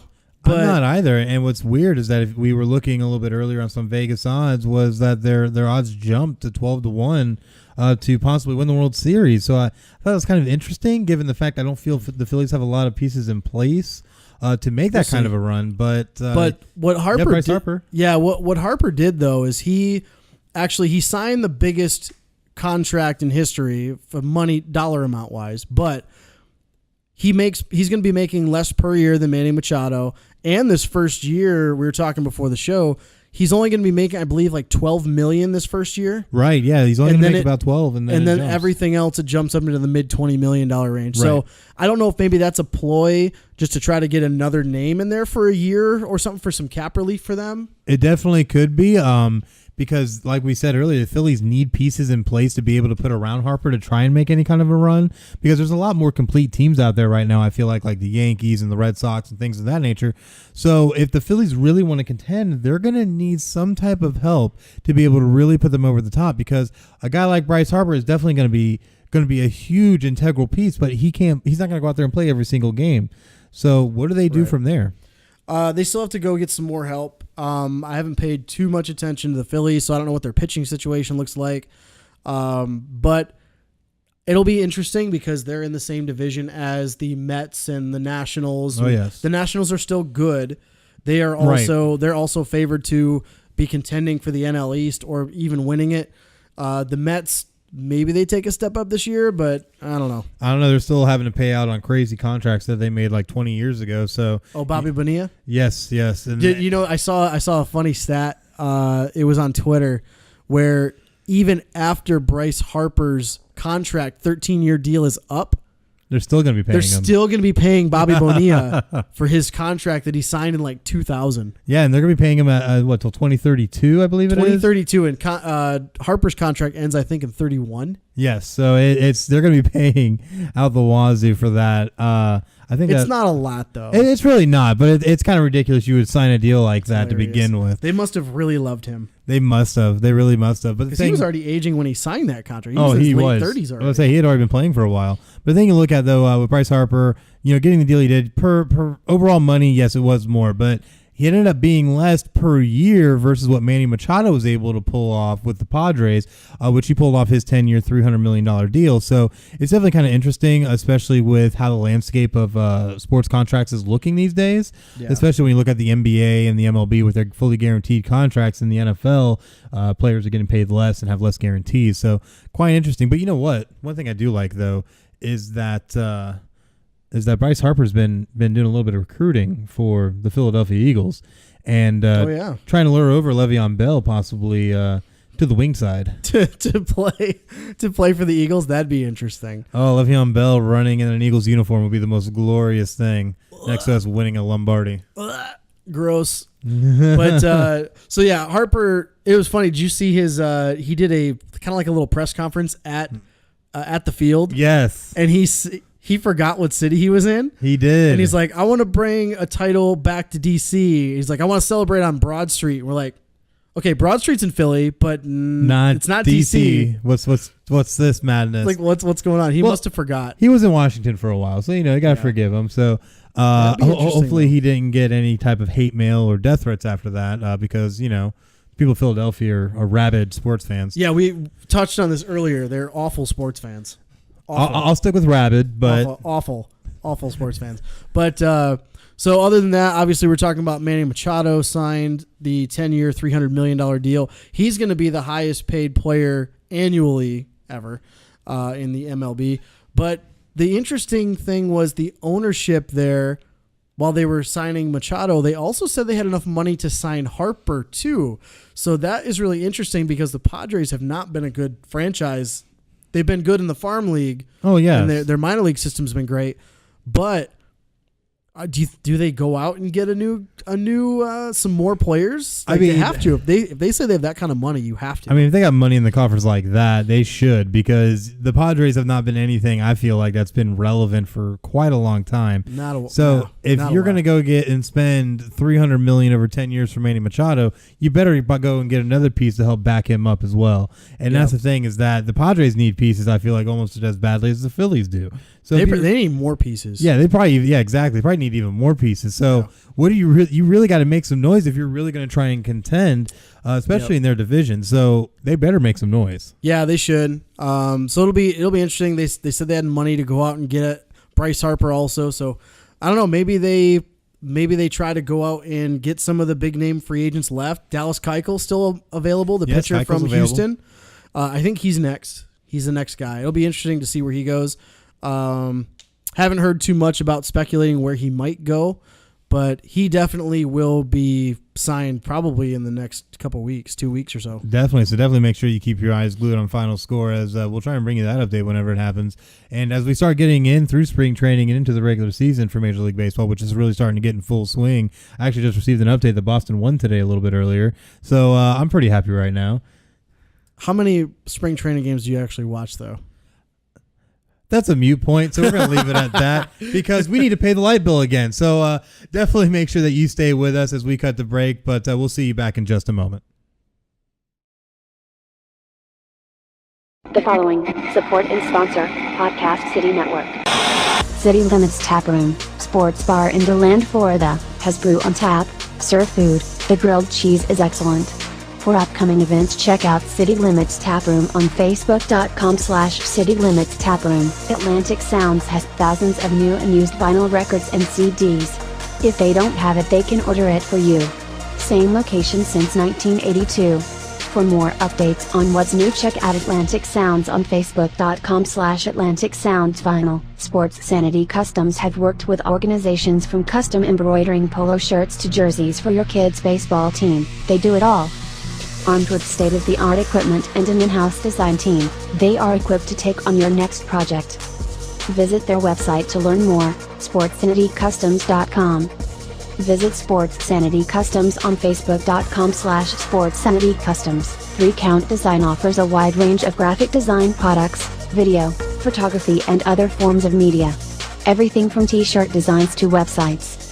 Visit Facebook.com/3Count Design for more. Demo Blast Studios, an explosion of imagination. Original artwork, podcasts, video, apparel and more. Visit demoblaststudios.com. Visit Demo Blast Studios on Facebook.com/Demo Blast Studios, the best family entertainment pro wrestling show in the state of Kentucky. Kentucky's Own Wrestling brings quality family vintage wrestling to a town near you. Kentucky's Own Wrestling offers a ladies division in wrestling and a training school. Kentucky's Own Wrestling is the current longest running Southern promotion. Visit Facebook.com/Somerset Kentucky's Own Wrestling. All supporters and sponsors are brought to you by Podcast City Network.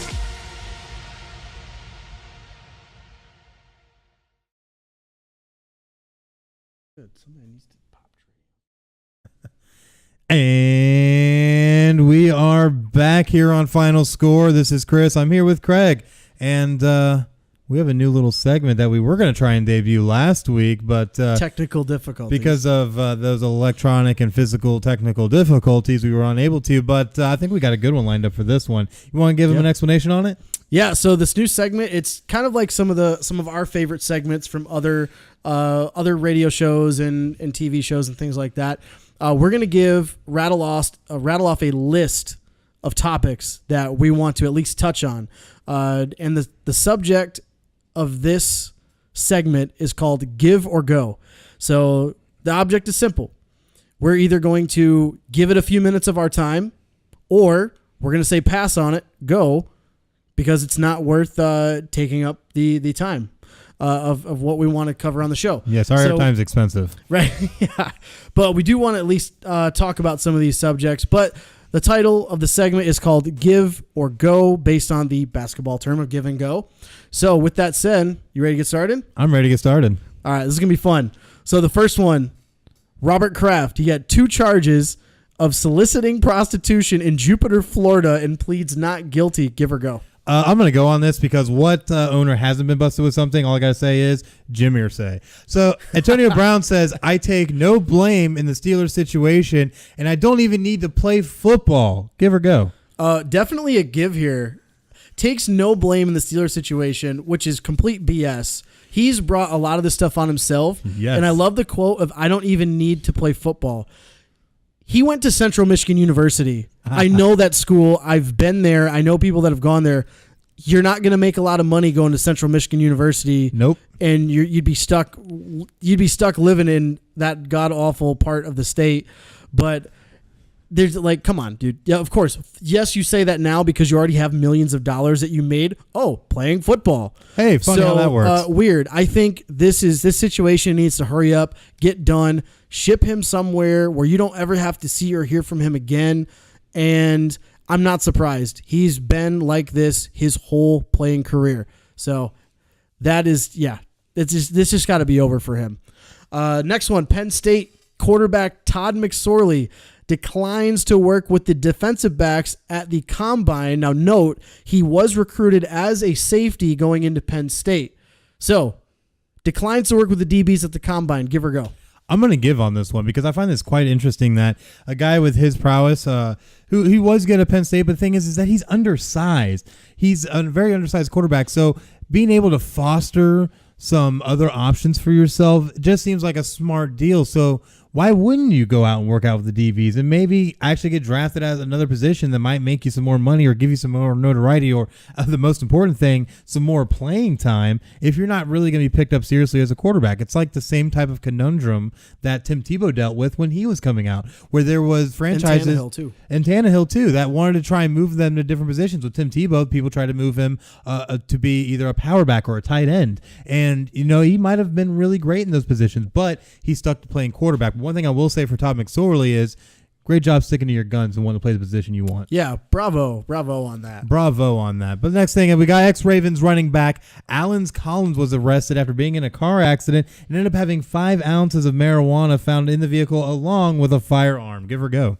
Go. Boring. This happens every offseason where guys get arrested for drug possession or DUIs or abuse, domestic abuse. It happens every single year, and it's going to happen again and again and again. He got released by the Ravens. He'll find another team. No big deal. He gets suspended for 3 games. I'm done. Oh, man. So the next one, defensive lineman Dexter Lawrence from Clemson suffered a left hamstring injury during the 40-yard dash combine. He ended up running a 5.05 at 342 pounds. Give or go. I'm going to go on this because at the end of the day, there's always going to be something that happens. He was also busted for having banned substances in his system at the late end of the Clemson season last season. So I'm going to go on this, and we're just going to wait to see what happens when he actually hits the field. I think he's still going to be a early first-round draft pick anyway, so I agree. Definitely a go. Definitely. But Nick Foles did not get tagged by the Philadelphia Eagles. The Eagles cited that they felt it was just right to go ahead and let him walk and allow him to pursue what he wanted, and the Jags appear to be the only team expressing interest. Give or go. I'm going to happily give this a few minutes for multiple reasons. For the Eagles, you free up some cap space for the next year. Yeah, you don't get Foles, but okay, Carson, this is on you, buddy. Yeah. You're coming on the last year of your contract. Giving him the keys. You got the keys to the Ferrari, man. You better take it. But I'm also giving this because of the Jags. The Jags need to, their window is right now. You have a young running back that can take the punishment. You have a defense that you just signed Calais Campbell to an extension, but you also have guys like Jalen Ramsey who and Miles Jack and guys that are eventually going to be leaving in the next year or two. Yes. So your window is right now. Right now. You need to go get a quarterback that can get things done for you. And as long as the defense and the run game plays the way they did 2 years ago, I think Foles can take them deep into the playoffs. And the only trouble here is the Jags need to make sure that since they're the only team that has interest, don't outbid yourself. You don't need to pay him $25 million a year. Mm-hmm. You just got to sign him to a deal that's maybe around that 18 to 20. I mean, for God's sakes, you paid Blake Bortles $16, $17, $18 million for his trash. Yes. So please give Nick Foles the amount that he needs to be respected. Give him $18, $19, $20 million, somewhere in that range. I would say no more than that. But go get him and this is your window. Go get him now. Because if you pass on this and draft Kyler Murray, I swear to God, you are the dumbest franchise I've ever seen in my entire life. And that's saying a lot because I'm a Detroit Lions fan. So the last one, that's enough of my rant on that one. The last one here that we're going to talk about is one that was a late ad for us. This is an intriguing one. Quarterback Johnny Manziel, the Money Manziel, is contacted by the Alliance of American Football after his tenure in the CFL ends to have some tryouts for the AAF. Give or go. Well, this is going to be a first, and the first time that we have give or go. I'm going to give and go on this because both. We're going to go both on this, and the reason I'm going to give it any kind of time to this is because the AAF might be just what Johnny Manziel needs to be able to have any type of chance whatsoever to make it back into the NFL. And the reason I'm going to go on this as well is that Johnny Football has reared his ugly head yet again to show us that he has not been able to control his damn self. Hasn't grown up. And has some type of off-the-field issue yet again after being in the CFL up in Canada. So with that, this is still a tumultuous situation going on. It's still developing. So, which is also another reason I give or go on this. Give and go on this. Yeah. And once we find out more, which we'll probably report on the next episode of Final Score, if not the one after, we're definitely going to take a hard look at this, especially if he does get an actual invite from the AAF. Yeah, we're looking at the team in the roster list of all the AAF teams that we have. There's already, I could tell you, half the league could use him. Oh, minimum. San Diego could use him. Salt Lake could use him. Birmingham and Arizona. Arizona could use him, especially the fact that they've been kind of going down the hole a little bit. I feel you might even still be able to throw San Antonio into that mix a little. They have a couple of talented guys, but right. yeah. But the only ones I feel that are really locked at quarterback at this point is Orlando and Memphis. Memphis has been able to get better quarterback play. Let's see if it keeps going. And if it does, I think Memphis might be set. But really, I think most of the league could use a guy like him. Yeah, Manziel, as long as the whole thing about him is, can he keep his nose clean? Well, and can he not throw 4 interceptions in the first half of a game? Because he did do that in the CFL. He did that. It was hilarious because I remember talking about it for about a week after. But so it'll be interesting. Hopefully, this can be something that we might be leading the show with next week. Maybe if he does get an invite with some teams or he might things like that. So yeah, and we can see this whole situation with his off-field issues wrap up, and maybe see an invite. Maybe actually see a workout, depending upon how fast things move. That'd be nice. But we'll definitely see. But to be able to see that, you need to make sure that you're following Final Score. So make sure that you follow us on all social media by going onto Facebook and onto Twitter at PCN Final Score. Give us a like, give us a follow, drop us a line. We'll sure to respond. And definitely check out everything that we are doing as part of the Podcast City Network. It's been another great episode, bud. Oh, it's been a lot of fun as always, man. Oh, yes, most definitely. So definitely make sure that you join us later on next week as we bring you another exciting episode. But until then, I am Chris. This is Craig, and this has been Podcast City Network's first sportscast, Final Score.